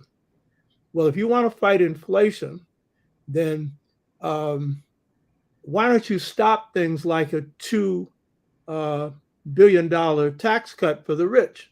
You know what I mean? That's what causes inflation. Or why don't you stop a few people having everything and everybody else having nothing? So then your solution is to go and knock down people who are suffering, to make them suffer more, because that's your real objective, to cause misery for the purpose of control. So that's on dualism. And so in this particular case, so they got the excuse of inflation to now go to the other extreme, from cheap mortgages to high, from low prices to high. They claim they want to bring them down, but it's going to bring misery on people. So duality is different from twinness, because twinness is everything's connected. And that is really, you know, the twin symbol, that's what it means. It means interdependence. You can't have one without the other. And that's what that is. You can't have order without disorder. You can't have life without death. You can't have positive without negative. And so this is a natural phenomenon. And so when you realize this is how nature is organized, the cosmos is organized, then the question for us is, how are we organized? So you got to ask yourself the question, am I in alignment with this? When I was going through this, I realized to a large extent I wasn't. And so I had to work on realignment. And see, that's not what you do in normal Western training. You just get information, either write it down or remember it and forget it, and that's it. No, you got to be this in this particular case, because you're the miniature cosmos. So are you in alignment? And you're the one that brings things out of balance or can bring it in. And of course, you haven't, we blacks haven't caused the imbalance, but we're a part of it. I'm driving a car that's polluting. You know, I'm doing my share. You know what I mean? But it's an industrial revolution that caused it, a despiritualized system that caused it. And so part of the challenge for somebody like me is to conceive in you, is to conceive of societies where that doesn't happen. And how can you restore balance in your little sphere, your family, among you? You know what I mean? So that's a distinction between twinness and duality. Twinness is connected. Twin forces are connected because one can't exist without the other. Earth can't exist without the cosmos. You know, humans can't exist without God, but of course that's questionable for some people. And so, but duality is separating everything. And when you separate, that is the project for control. But when you connect, that's the project for balance.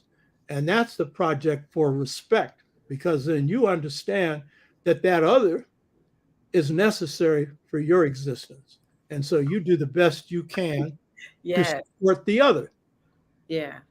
That's why we have parents. I mean, like Kemetic, the whole Kemetic philosophy is man, woman, and child.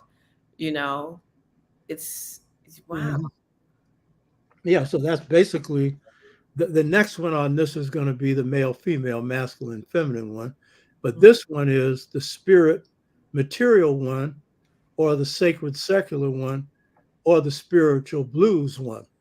And remember, the spirituals are the blues. People separate that. So again, the dichotomy for blacks is those who are into the church is the blues is bad, spirituals is good. They're the same thing. So how can one be bad and the other one is good? The only difference between the blues and the spirituals is the blues is about the woman for the man and the man for the woman. And the other one's about God. All the same sound and all the same message in both of them. So how are you talking about? And one's bad. What's bad about it? Because you're dancing to it, you're going out to a bar and drinking. As long as you don't drink to excess, and if you do that, it's your business. You shouldn't, but that's a sin against your own body. But are you a bad person because you do that? So again, that is understanding the balance in life. Yeah. Which is mad. It's all connected. Okay, now I know why you named this show. This show, looking at spiritual blueness. Looking at Dogon and looking at the Kemetic, um, you know, uh, philosophies, or yeah. Wow. So that was a tool for us to survive slavery.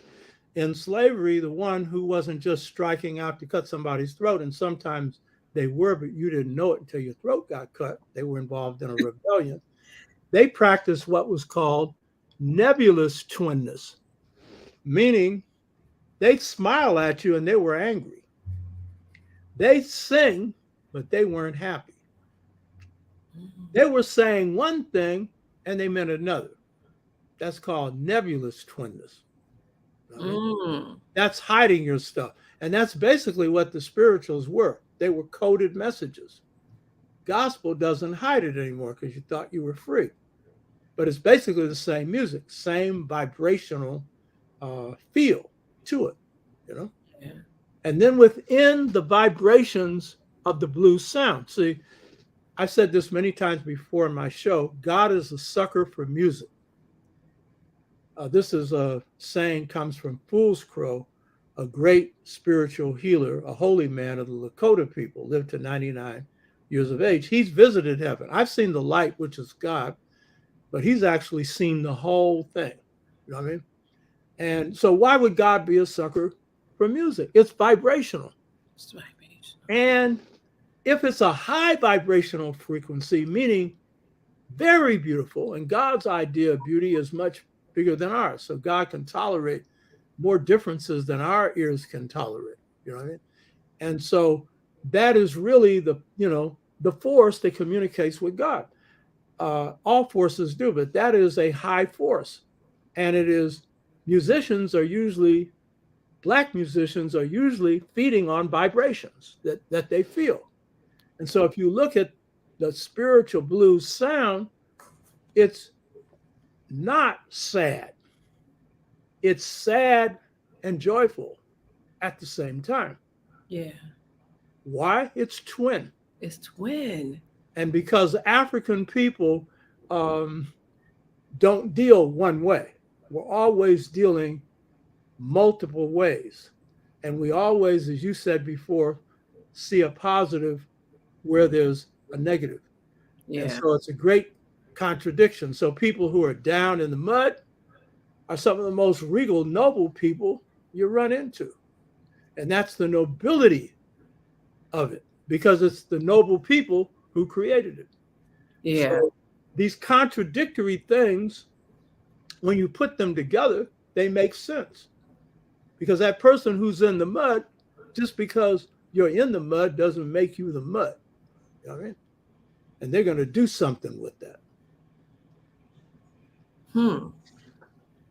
Yeah, 100%. And you know, I was thinking when that this whole idea of this law of attractness was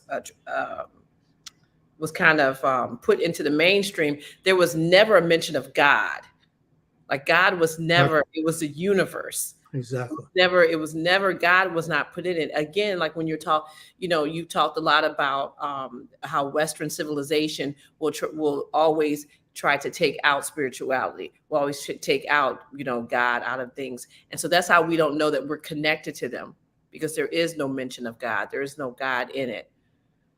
Yeah, and generally God is thought of as an idea, as an abstraction, Mm-hmm. a bunch of laws and all this kind of stuff, and as a man. You know what I mean? Ridiculous. God is infinite force outside of space and outside of time. So if God was a man, God would embody all the forces of the cosmos. Nothing else would exist. How's that going to happen? And why would God want to do that? Yeah. God is way beyond any of this. Why would God want to be a human being? You know what I mean? Yeah. God invests God's self in us as everything else, but God is so much more than that. But because they don't have, so in quantum physics, it's waves and particles. It's a part of everything. So they're a hold of something. So the invisible is the source of the visible.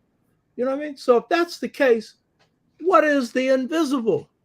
That should be the big question. Well, Descartes, who was a mathematical physicist and who set up this idea of separation of the body and the mind and everything else, he said, I don't care. I just want to use this power for control. And then he said, of the lower regions, that is Africa, Asia, and Latin America. He only said that once. You know what I mean? So quantum physics reached a dead end. In that, it's very important. Astrophysics, very important. But if you don't understand the energy source that's there, then you're likely to do with that energy the wrong thing, like create an atom bomb, a hydrogen bomb. Create a mad science. Nothing wrong with science, but when the objective is control and domination, something's wrong with it. So when you're dealing with the twin truths, it's a balance.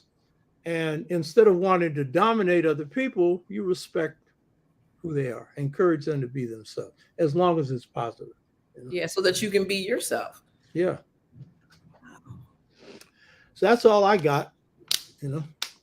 That's it for me. That's it for you. You got anything else you want to dig out? Let me tell you, you drop so many microphones. I need to get a microphone when I talk to you and just drop it. These are a lot of mic drops, because it's a lot of times we're thinking a certain way, but we don't know why we're thinking that way. And then, for you to break down, oh, this is why you're thinking this way, and know that that's your African self. That's icing on the cake. Mm-hmm.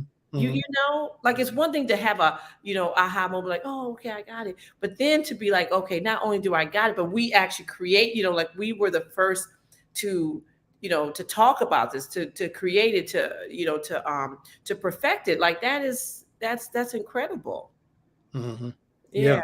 And it's inside of us. And one of the key things about our culture is it rests heavily on emotion and feeling.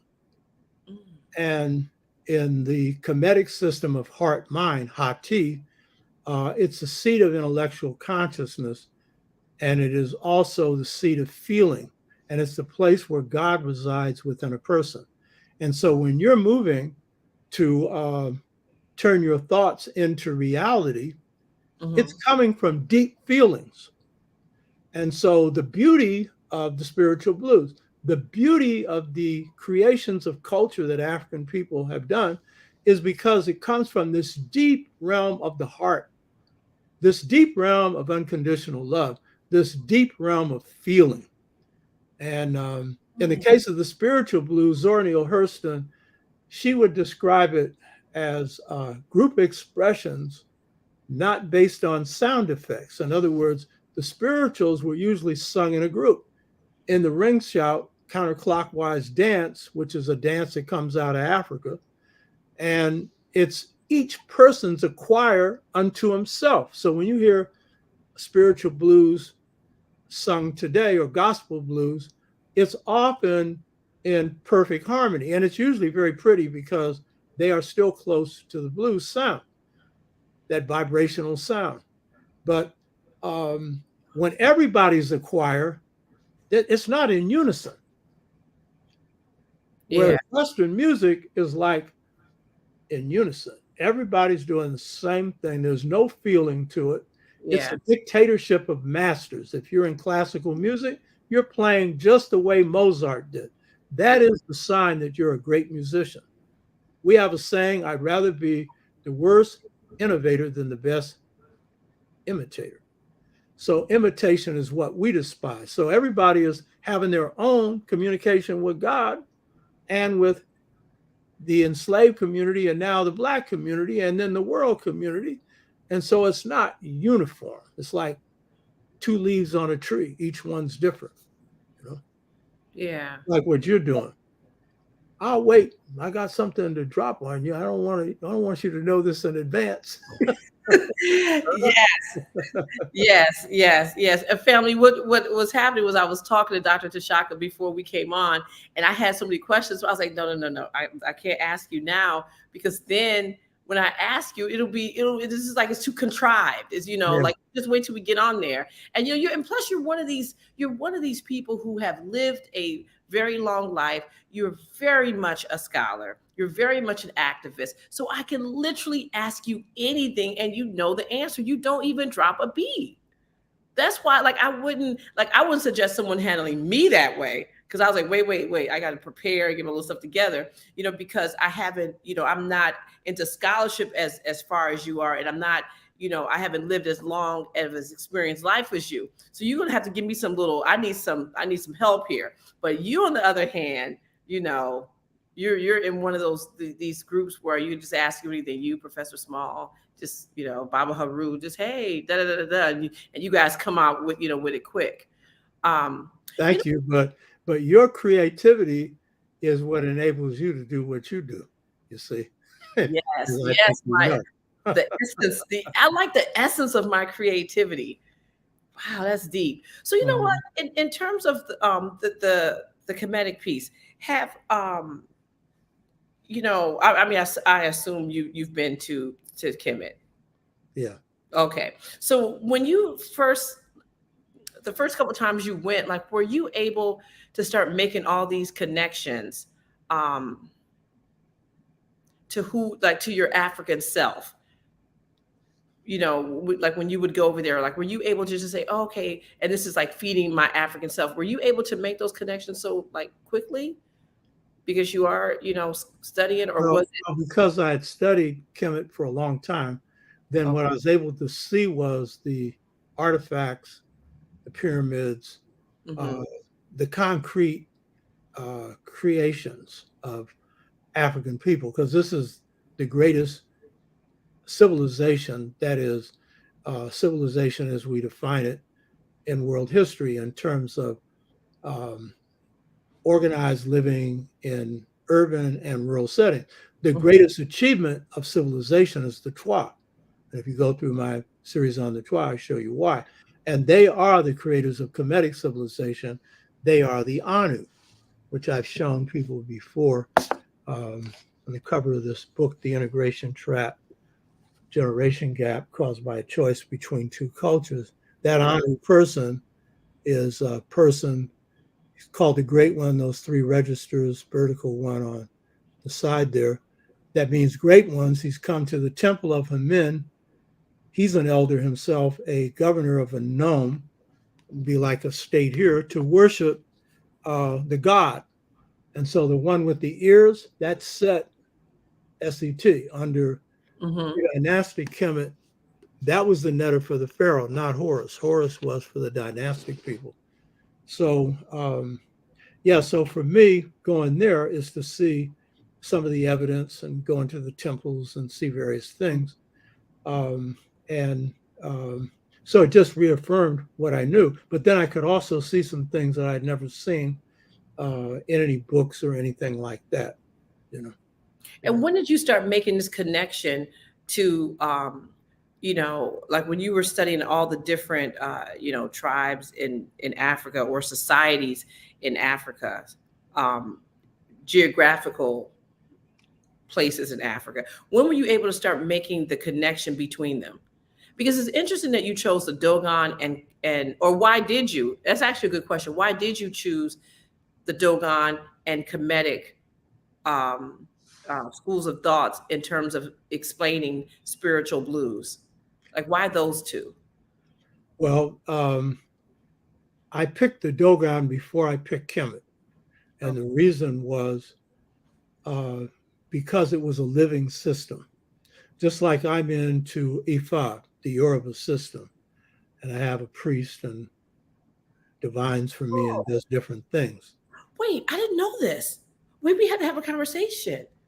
I had an Ife reading yesterday.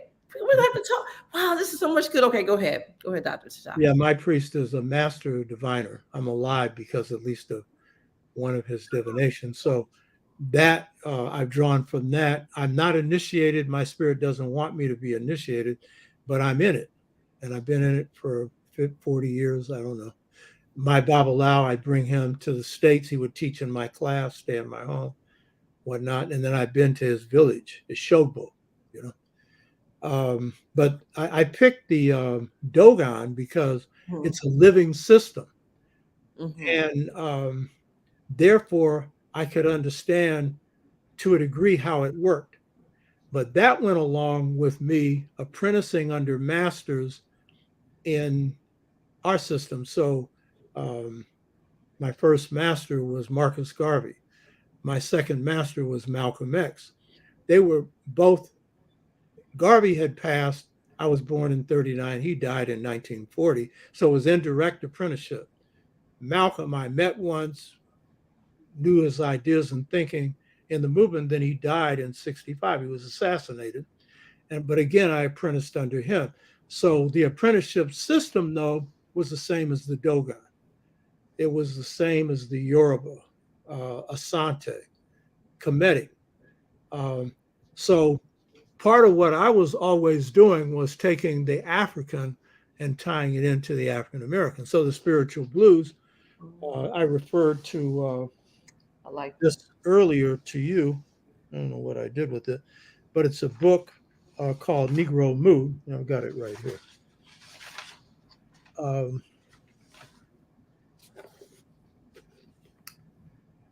this book here, Negro Mood. This is a book written by Lerone Bennett.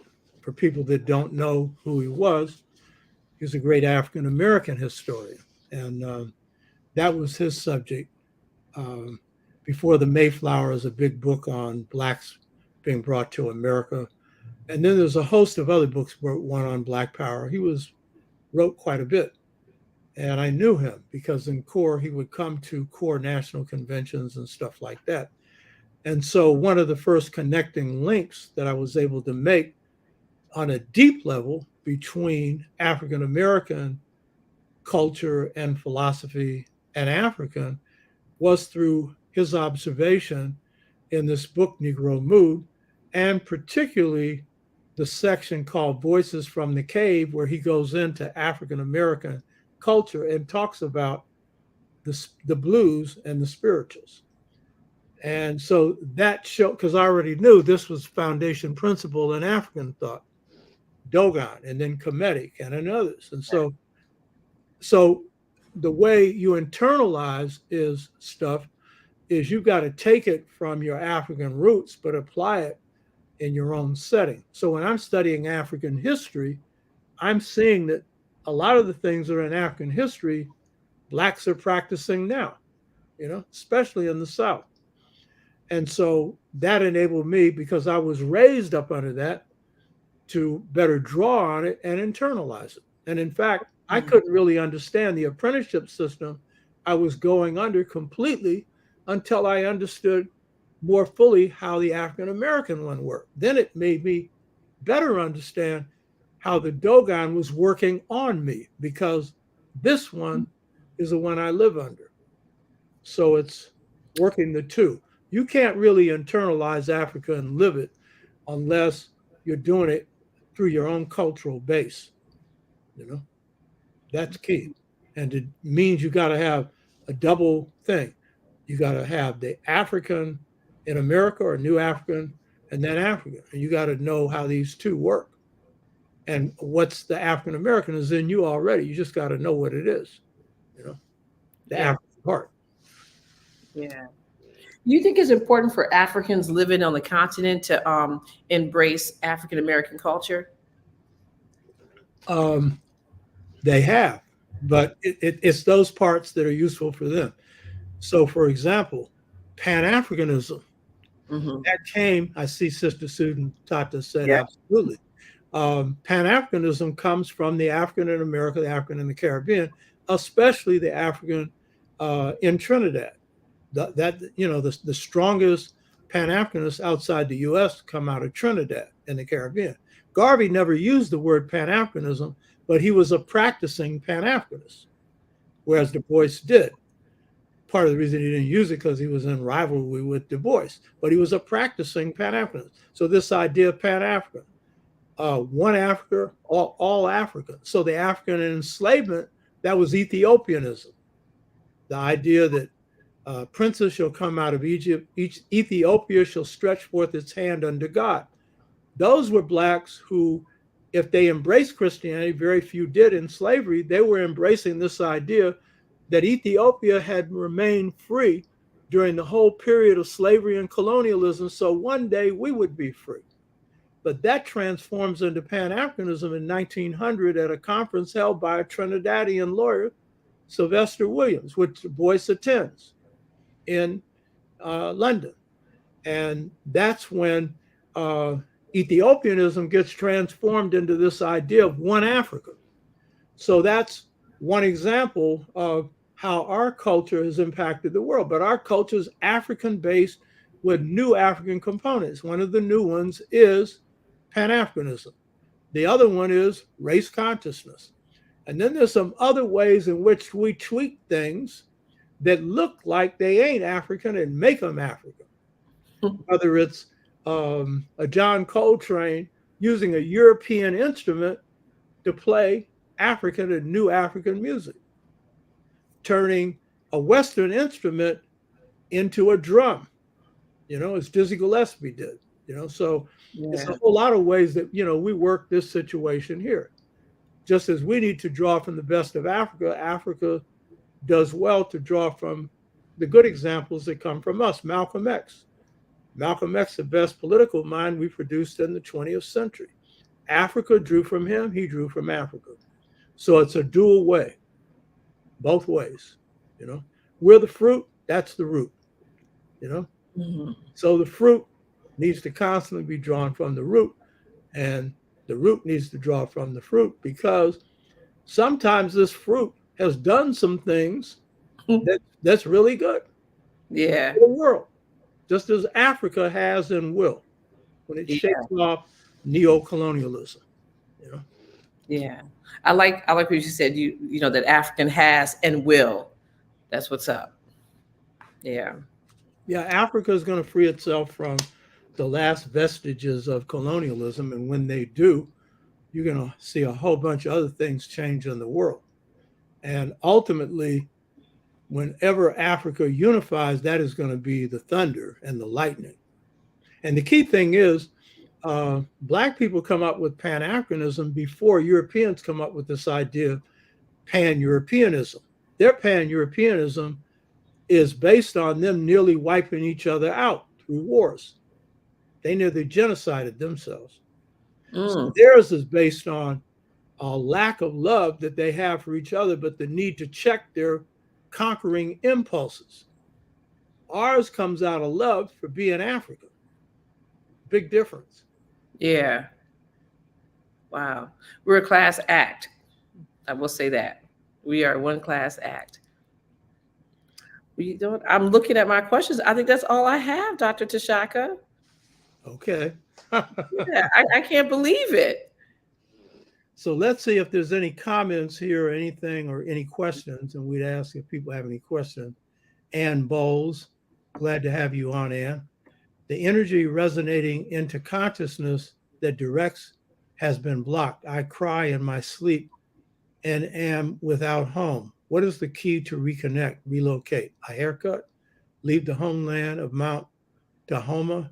I will listen again and again for the true seeding of African deliverance. I am worthy. Thank you for this deeply nutritional show. Thank you, Anne. You got any response to that? No, you know what? No, I actually I was going to say I like what she said at the end. Deeply nutritional show. This is nutritional. This is nutritional. Um, what is what is an African American culture? Okay, good question, Susan.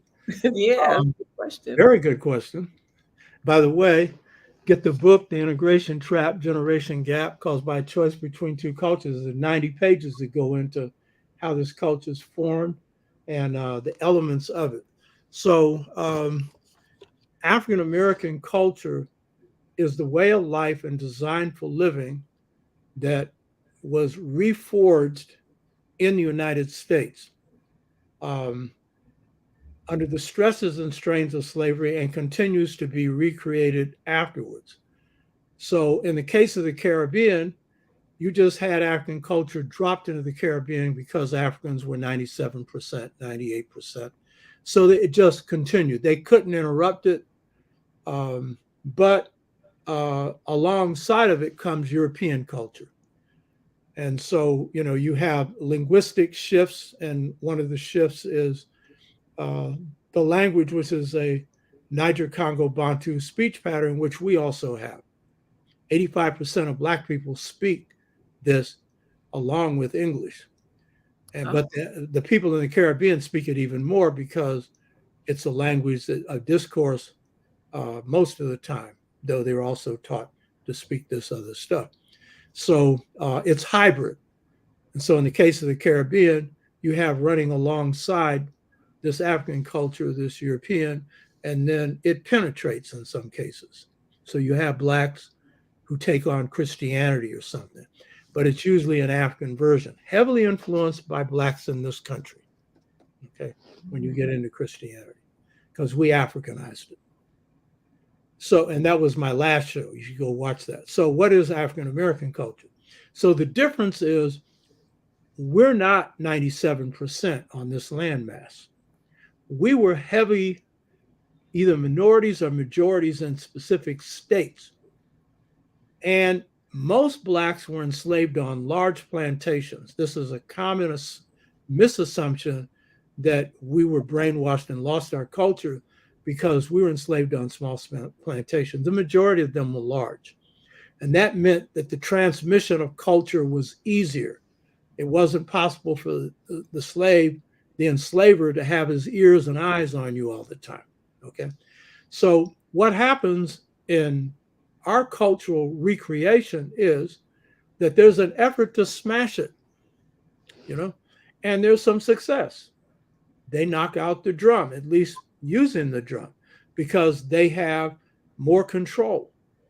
We then put it into our bodies, into clapping, into dancing, into the spirituals in various ways, and then bring it back later, Yeah. But by and large, what ends up happening is we bring in certain fundamental principles that are internal to being African. So, what is the fundamental principle of all African people? Sine qua non, number one. Most of our scholars neglect this one. And in fact, they'll write books and then say, we don't need to cover this because all cultures have this. Well, yeah. It just so happens that ours is centered on this and all other African cultures are. So, what is the number one principle in all African cultures? See if somebody can put this up on the chat. See if somebody can come up with that.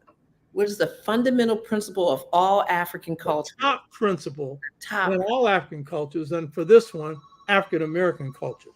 What is the top driving force?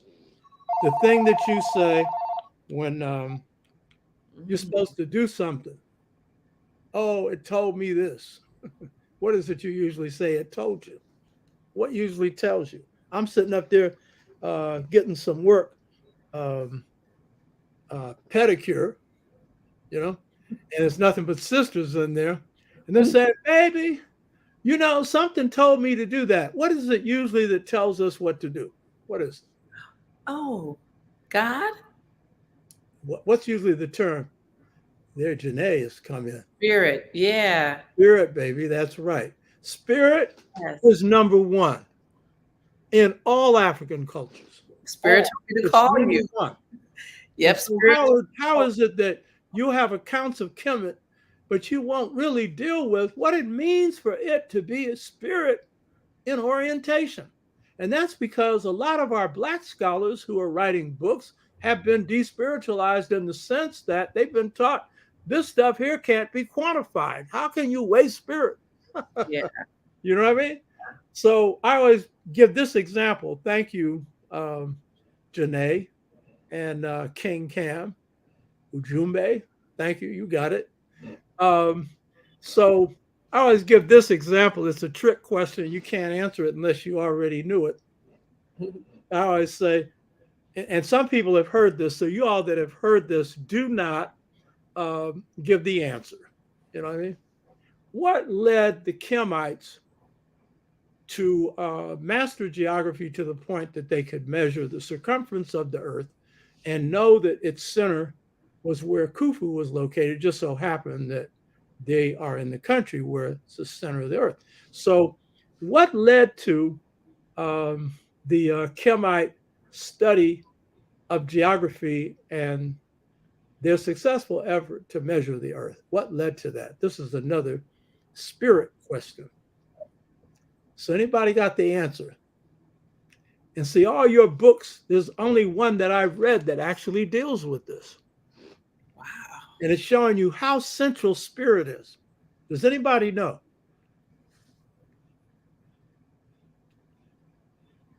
Does it have anything to do with the sun or light? Let me see.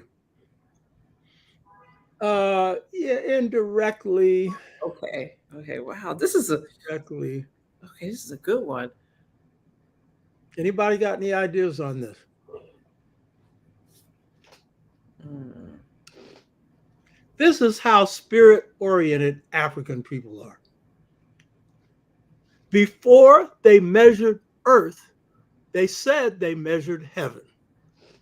Mm. The measurement of Earth came from their need to measure heaven. Now you say, how could they do that? Well, that's what they said. And the point is, the afterlife was always the most important thing. That's why the pyramids are made out of stone, to be eternal, and last a long time. You know what I mean? So the point is, what's heaven? That's spirit land, baby. Spirit Huh? land. Yes. So every component of African civilization is spirit based. Y'all getting this? Huh? So African American culture couldn't be with anything else but that. And Caribbean, I don't care what it is, it's spirit based. And what does that mean? Those who studied enslavement know that many Africans in enslavement lived outside of time for long times. Mm-hmm. What's that? God is infinite force outside of space and outside of time. They had a God connection. And what was that God connection? In their dreams, Mm. in insights that came to them. You understand? They experienced, you know, the spiritual. This little light of mine, I'm going to let it shine. They were people of the light. They came in with that understanding. There's a passage in the slave narratives, but it's after slavery where, and one of my shows I pointed this out before. They're living in post-Reconstruction. The Klan is rioting and killing, and they did it from 1865 on. The brother had a dream. The Klan was coming. He got his friends together. They were all armed. When they came, they were shooting like hell. And the wife said, if it wasn't for my husband's dreams, we'd all be dead. Mm. Spirit, baby. Yeah. Spirit, number one. You know? Yeah. Number one. What was Einstein? You know, George Washington Carver, why is he the greatest scientist? piped in the spirit all the time. He thought God's thoughts. My wife has told me that people would not believe this thing when I say I saw the light.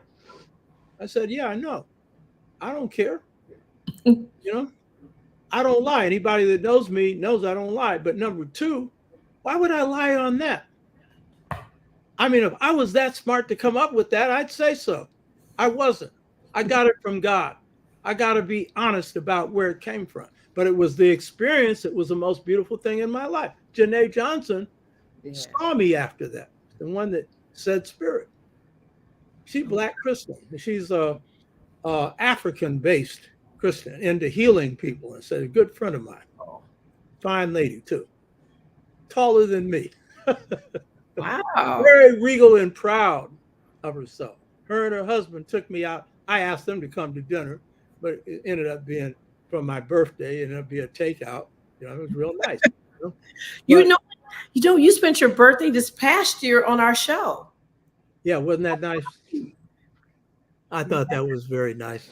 Gave me James, did your little surprise thing. Yeah, that's right. So spirit is number one. It guides the culture on all realms.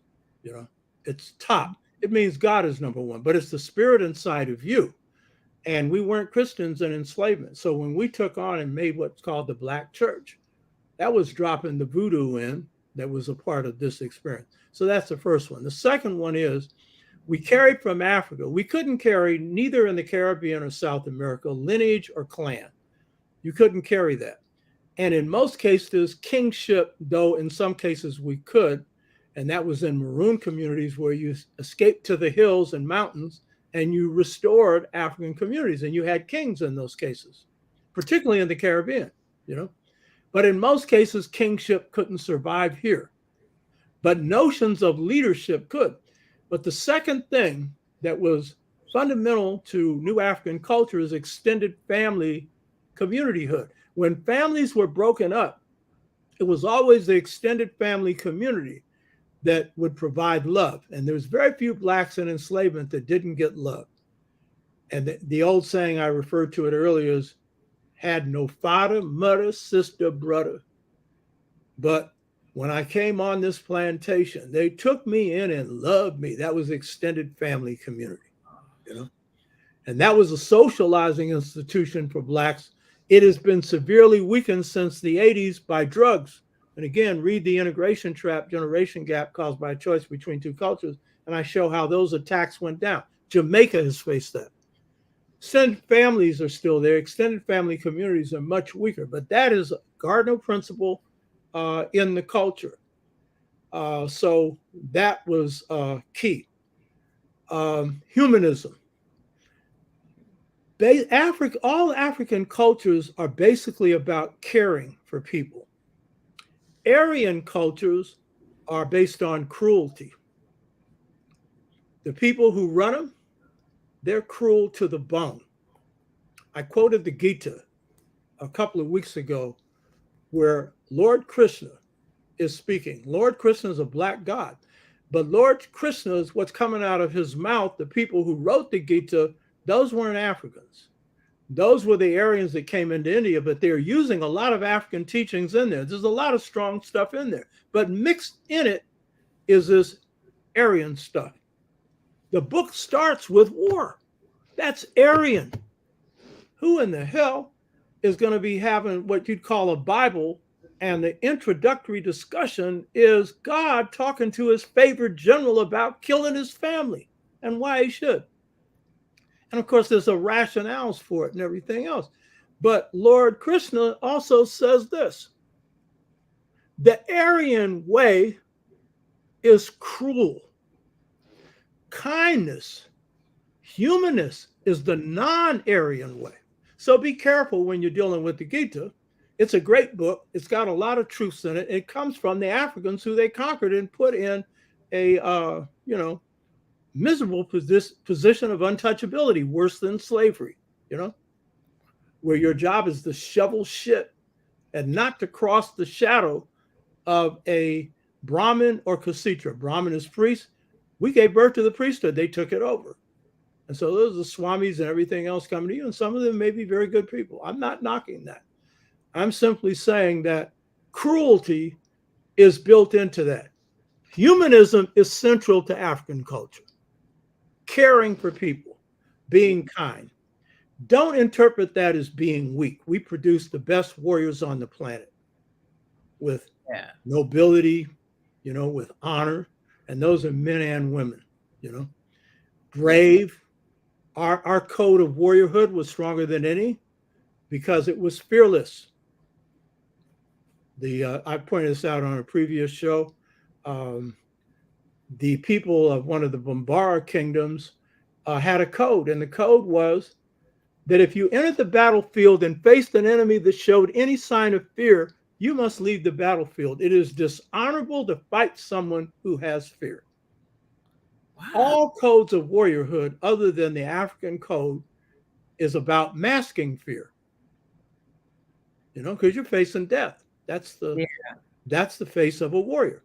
So, but the humanism is key. The nobility is key. The protecting people is key. Serving something higher than yourself is key. So humanism is central to African American culture as it is to all African cultures.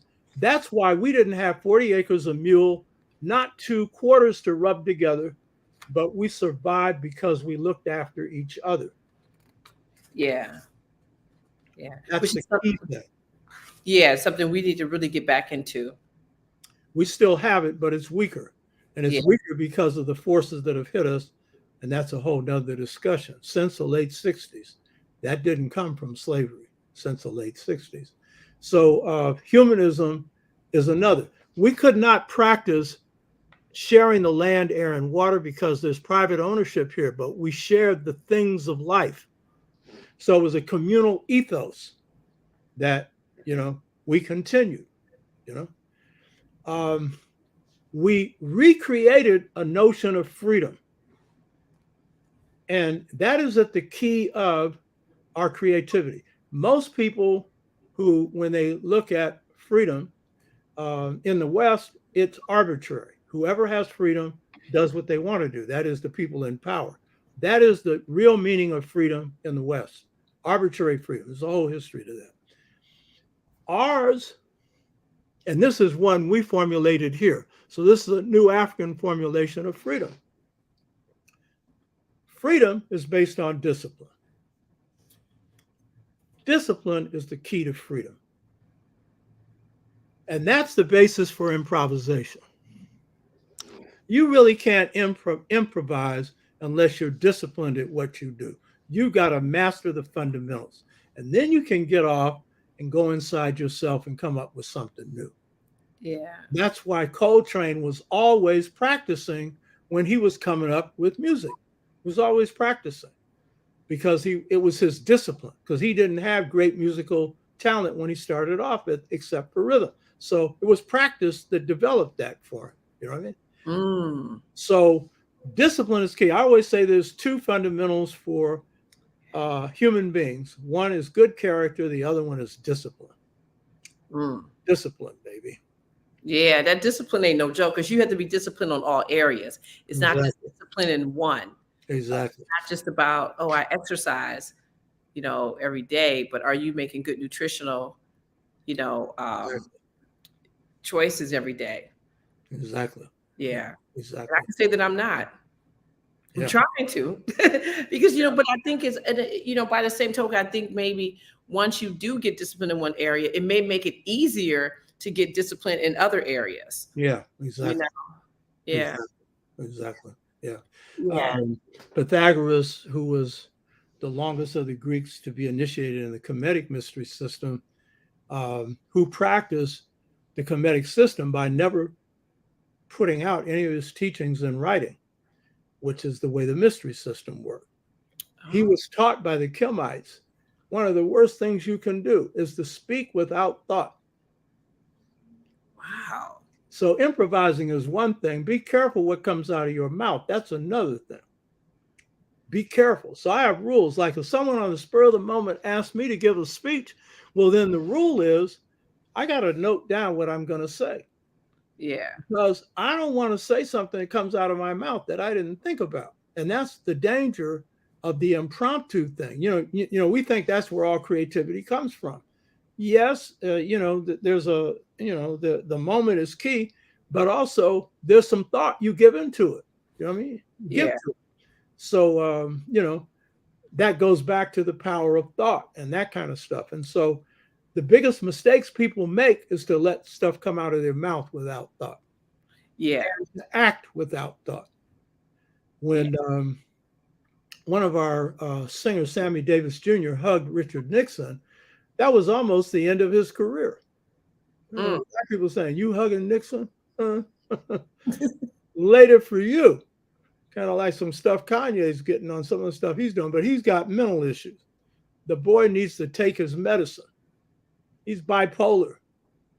Yeah. He ain't got nobody checking him right now. So his mouth is just all over the place. So you Yeah. really can't take him serious, but you have to because the system's going to blow it up and move on him, use an excuse to move on him. Somebody needs to be there and put a tape on his mouth, but mainly get him back into some damn therapy. Excuse my language, therapy. He needs therapy. He's admitted he's got a problem. So, deal with it. I remember my dad would always say, don't let your mouth write a check your butt can't cash. And I was like, man, it took me years to understand. I was like, what is he talking about? And then this is like, man, I have these kids, and I'm like, oh, okay, that's what he's talking about. Yeah, that's well put. You know what I mean? Well put. So there are other elements to African American culture, but those are some. But this creative one is really key, and that is one that all people have, but our culture is wired for that. And real creativity involves drawing on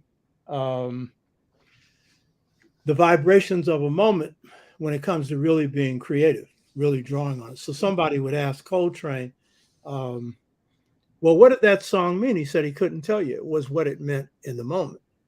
You know what I mean? So another one is democracy. We carry from Africa this idea that everyone has to have a say-so.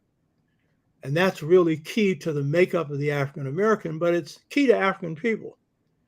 Kemet, not so. And so Kemet ain't good for everything. So don't be using Kemet for everything. Kemet's good for something. So the African in America resents anybody telling them what to do. That's true of Africans in general. But that is a real quality for us. And so one of our regular viewers asked, well, is that a problem for us? And I gave him part of the answer, but then, I thought deeper about what he was asking. Yeah, it makes it hard to organize us. But when we get organized, we're really organized. Yeah. We got to have a say-so in it. You can't be relying on some leader to be running the stuff.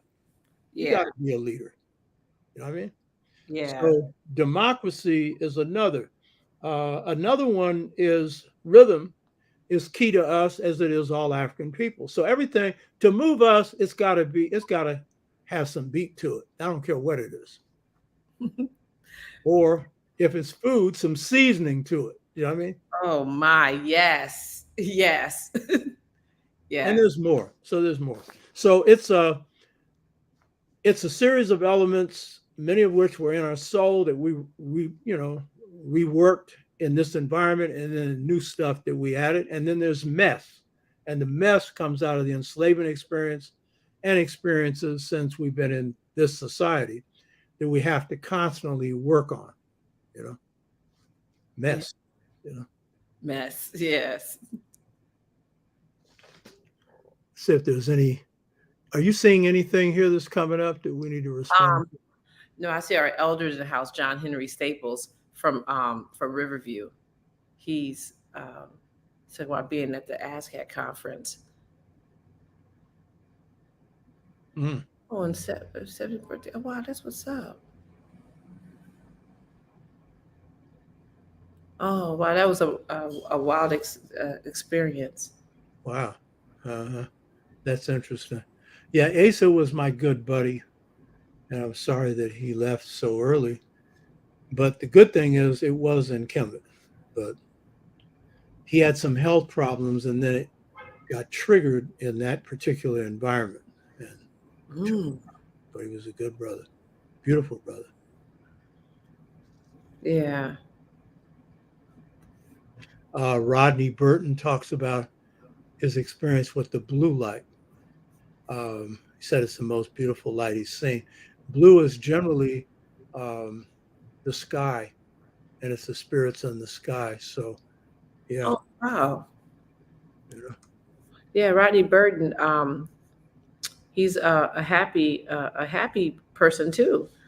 We took Infodici Jehutimus had a class, and a master level class in spirituality in Kemet, and we took it before we went to Kemet with him.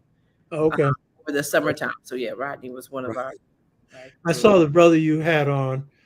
Was it last night? Oh, Baba Haru. Yeah, that was nice. Yeah. Did you hear him talking about you and the clothing? Because No, I didn't hear that, but I heard his approach, and I like it. You know. Yeah. Baba Haru. Practitioner. He's a practitioner. Yes, he was the one that when I called him after I had you on, and he was like, "Oh, yeah," he's like, "That Dr. Tashaka, I saw that show last night. Oh, his outfit was regal." And then that got us into a whole conversation about dressing the God in you. He says you have to dress the God in you. So that's our people. That's yeah. that's a part of our pride that comes from your African heritage. African people convey this. You would think everyone was a king and had a kingdom, or a queen and had a kingdom. You know what I mean? But that's us. You know what I mean? Yeah. That's the beauty of us. You know. Yeah. And bowls. I used to make jewelry, and the name of my line was Ancient Times. Before I departed Chicago, I took coursework to become a docent in the Oriental Institute. A misnomer since the focus is on Egyptology. Nuss said, I am not a scholar of Egyptian history, but I could sense a miseducation and purposeful disconnect from Africa since I drew upon spirit to make the jewelry. I just knew. I attended where Jacob Carruthers spoke, Chicago State University, a great spirit. So she's talking about spirit inspiring her to make jewelry. So it's got to be beautiful. Yeah. Spirit ain't no joke. So here I have Kurt Kyle J. Ross. Yeah, I see him all the time. He was like, what can we do as a community to shake the foundation of the reality of our brothers and sisters to wake up without disturbing their sleep? How do we bring them to the water, but they decide to drink? Yeah, that's the only way you can bring them to water, because they got to decide to drink. You know the old saying, take a horse to water, but a horse has got enough sense to drink. Yeah. You don't have to worry. Put a horse in front of water, they're going to drink until they've had enough. Yeah. The best awakenings occur when people are dealing with their own life situations and trying to change them on a personal level or on a collective level. And so the first thing is to look at what's going on in your community, what's been going on in your community right now, where people are addressing issues and stuff. And there's a lot of youth out there whose eyes are open and they're into stuff. And some of it is being communicated on the internet, but it's in the community. And so this move that got Trump out of the White House, Black Lives Matter, I was proud of that. Why? Because the hip hop generation had created a musical art form. It's not a culture. And that was an achievement. And the question is, when were they going to politically speak? And that was a pretty good message they sent. They put Trump out of the White House, along with his mishandling of COVID and everything else. And they lit up 50 cities and 50 countries in the world. Now, they got their contradictions. And a lot of Afrocentric people don't even bother talking about it. But they act like there was no victory. You know what I mean? And so out of that, number one, to produce that kind of victory, it means people in it have consciousness. And I know, because I know some of the people who are organizers in it, and they've actually improved on some of the stuff we did. They learned from Ella Baker, group-centered leadership, not to center their movement on one person and stuff like that. So it's in the course of that where the greatest awakenings occur. you know, and then it's an intergenerational collaboration and stuff. But the youth have indicated that they're on another path, even though some have departed from our culture in a serious way. Some have, and that's due to a bunch of other things that talk about it another time. But they've been hit by some stuff. The youth are in a very difficult position right now. Black youth, they're in a difficult position. I mean, things that would enable you to survive in the 70s, they ain't there anymore. I'm talking about material things, you know? Yeah. So it takes a whole level of other things happening for them to have any kind of foundation to draw from. And when families are weak at 29%, you know, we maintained two-parent households for 100 years, 75%. 1860s, 1968, now 29%. So some things have happened since then that to the family has been more devastating than slavery. Yeah, you know what? Even if you look at TV, just 20 years ago or 30 years ago, like in the 90s, every show that was on TV, we had so many Black TV shows that had two-parent households. They were all different, but I mean, that was like the best time for Black people on TV. And you think about now in the year 2022, these shows, it's not the same. Like the Black shows are not the same.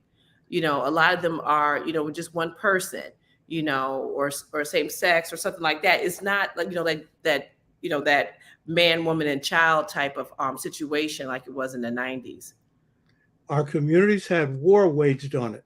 Yeah. And they were global, under globalization. There were a series of forces that hit us, breaking up communities, attacking leadership, dropping drugs in the community, taking businesses out of the country that provided viable, good employment that enabled you to maintain a two-parent household. That did more to weaken the family than anything else. That was not aimed specifically at us. That was aimed at the corporate heads making the maximum profit. And of course, we'd be the first hit. We're the last hired, the first fired. So that has been devastating. And so the youth have been caught in that. And then the prison industrial complex. So you warehouse people through prison when you have no jobs, and you make what wasn't a crime, like smoking some weed, serving all this time for that. You know what I mean? Yeah. So this is also why now you need culture matched with program to get us out. So that's a whole nother thing. And this book, The Integration Trap, deals with it. So the youth are caught in that bind. It's a very difficult bind. Yet you got more youth in college than in prison, contrary to popular opinion. But you've got a huge number who have been lost in the system where, they're put in one stranger's home after another, Yeah. and don't know what they're going to get in each shot. And that used to be the case for a few. It's many. Some schools are just made up of foster kids, Yeah. We have taken care and taken in people who are not our family. But now you got grandmothers assuming the role of mothers, and the whole family system is weakened and strained. And there's more Black and, Black men and women in committed relationships. They just don't call them marriages anymore. So I'm in a committed relationship. I'm into this kind. I'm into that kind, because they don't trust it, because they haven't seen where it's been viable due to the forces that have hit us. Yeah. And all the problems with the youth and male-female relationships and stuff, Yeah. So those are things that require some post-68 strategies to deal with, which the youth are taking care of it to an extent, but it's an intergenerational thing. It's got to be the conscious older generation working with the youth, and in some cases that's happening, and other cases that it isn't. I see Carla Thomas here. She thanking me for something that happened with her mother in the Fillmore. Right on. Thanks for watching, Carla. Fought the house. Wow, you were fighting housing. Okay. Yeah, she's just saying that's what Dr. Nathan Hare talks about. She's right. Dr. Nathan Hare, who's the first chair of Black Studies, San Francisco State, a good friend of mine, he wrote a book on the Black family where he talked about the erosion of the Black family since '68. very insightful that some of our scholars had missed, Carlos Thomas again talking about studying at state. Wow. See if there's anything else here.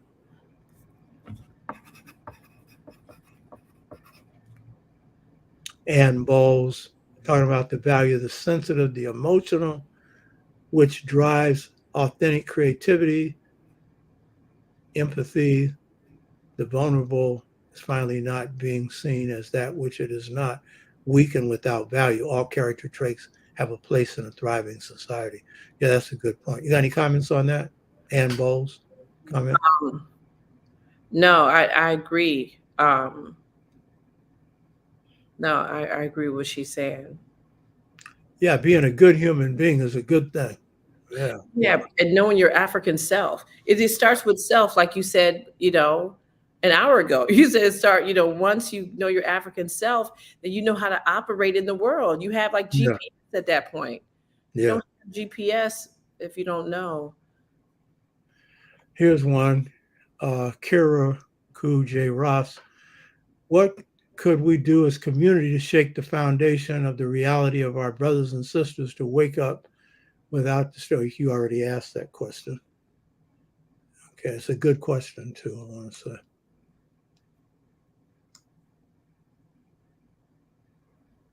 And we answered that one.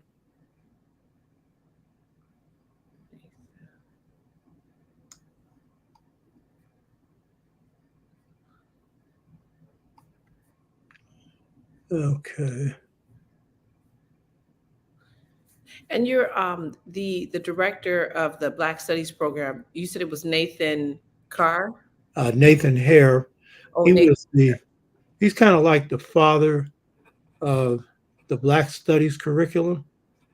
It started at San Francisco State after the strike. He put that into effect before the strike and then was fired by the university. He was my first hire when I became chair, and I tried to get him tenured, but for various reasons it didn't happen.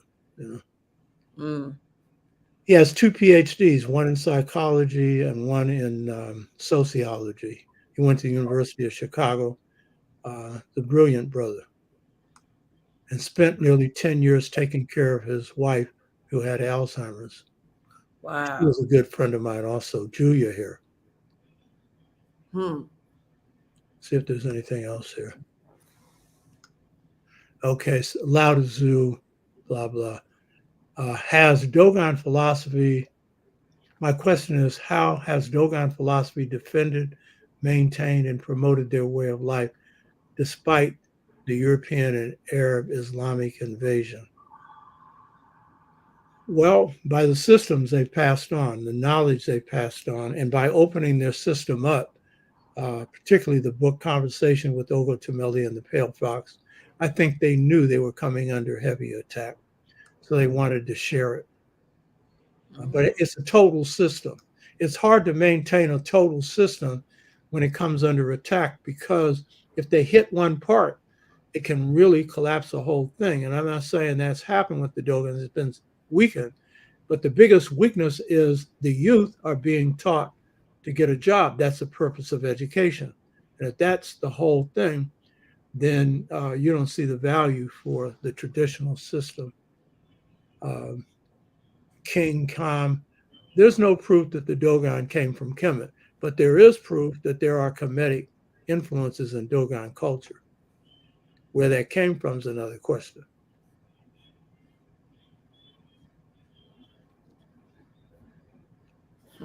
Okay, I think this is it. Yeah. You look tired. You look like you need to get a rest. Are you a little worn out? Let me tell you, I feel like I've been running all week. I've been running all week. I really appreciate you taking this time, because I know you one busy lady. You know what I mean? Yeah. I really appreciate this. Yo, but you call, I'm coming. Same. You got the bat signal. You put no, it's not even the bat signal. You put the African symbol out there in the sky, and I'm like, there it is. I know to pick up the phone. Mm-hmm.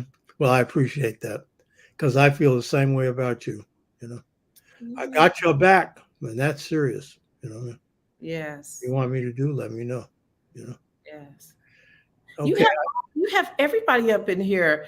Tanika, I'm seeing a lot of people who we saw at the One Africa conference. So we're gonna have to have a whole nother conference so you can come and talk. Yeah, I love that. Yeah. Yeah, 100%. Yeah, I love that. And encourage people that have come on this show to subscribe and people on my show to subscribe to Hoppy. You know what I mean? And appreciate you all. But I really appreciate you, Felicia. Oh, This is lovely and as usual, penetrating. yes. I like your word choice. Yes, this is. And I like what the sister said about it being nutritional. Yeah, that's good. Because Yeah. it is for me, especially when people ask questions or pose issues, then that's my point. When I'm Yeah. giving a speech, it's really the question and answer and comments I'm looking for. Yeah. Yeah. You gotta have different people come on and just, probe you. You have so much information. But I have to tell you, I really appreciate this conversation because now I'm just like, damn, I'm always like when I find out something, I'm like, and then I'm able to trace it back to our African selves. I'm like, damn, that's our stuff, right? And so this whole big thing of law of attraction is our stuff. Mm-hmm. It's Oh our yeah. stuff. Oh yeah. Yeah. Yeah. Yeah. Like is attracted to like. So remember, in a relationship, the biggest thing is like. How many likes do you have? Meaning, how much in common do you have with that other person? Because Mm. in relationships in the beginning, the romantic stage is all about, the vibrations of everything's all right. This is a perfect person, blah, blah. And it's usually surface stuff, but if you're good, it's depth stuff. But what holds a relationship together is the same thing that the law of attraction is based on: commonalities. The more things you have in common, the easier that relationship is going to be. And the better that relationship is going to be. But you don't want everything in common, it would be boring. Yeah. You Yeah. know? Yeah. You want enough in common where you don't feel like, getting rid of the other person.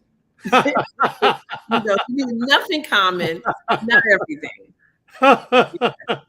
That's pretty good.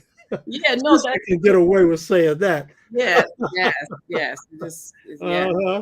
Yeah, Yes. definitely. Experience has taught me this. Uh, Yes. it shows you love yourself, because just as God reproduced the cosmos, which is a reflection of God, then in a relationship, as much of yourself as you can reproduce, the better. And it's not usually not conscious. You just end up seeing it. Oh, that's my mother there. Oh, you know what I mean? Huh? Yeah. Oh, 100%. Yes. Yes. So that's it. So I love you, lady. You I keep up love the you good too. work. Yeah. You'll be hearing from me.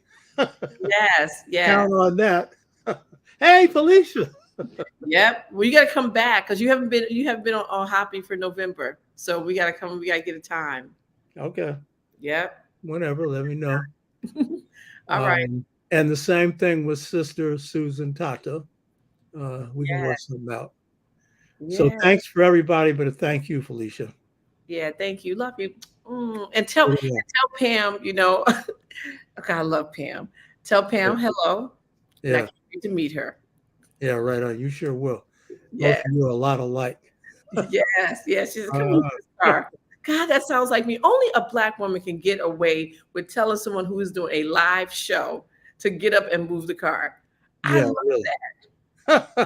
Yeah, I love that. I love that. Yeah. Uh-huh. Oh, I saw my uncle. My uncle popped in from Detroit. He was like, he was very awesome. He is David Alexander. That's my uncle. Oh, My right on. Yeah, my mother had 15 brothers and sisters. Wow. I know. And I don't even know where David falls on the line of the 15 brothers and sisters, but it is a lot of them. Mm. I know.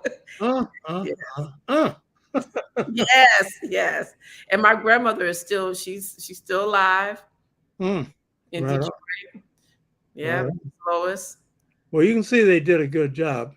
It's in you, lady. Yeah. Yeah. Mhm. I tell you, this ain't no joke over here. Mhm. African self. So listen, I'm going to drink my water and mind my African business. Right on. All right. Okay. Thank you. There it is. All right. Love Talk to you. you later. All right. Love you. Bye-bye, Cinnabar. Cinnabar. Thank you. Bye-bye. Yeah. Right All on. right. Peace, family.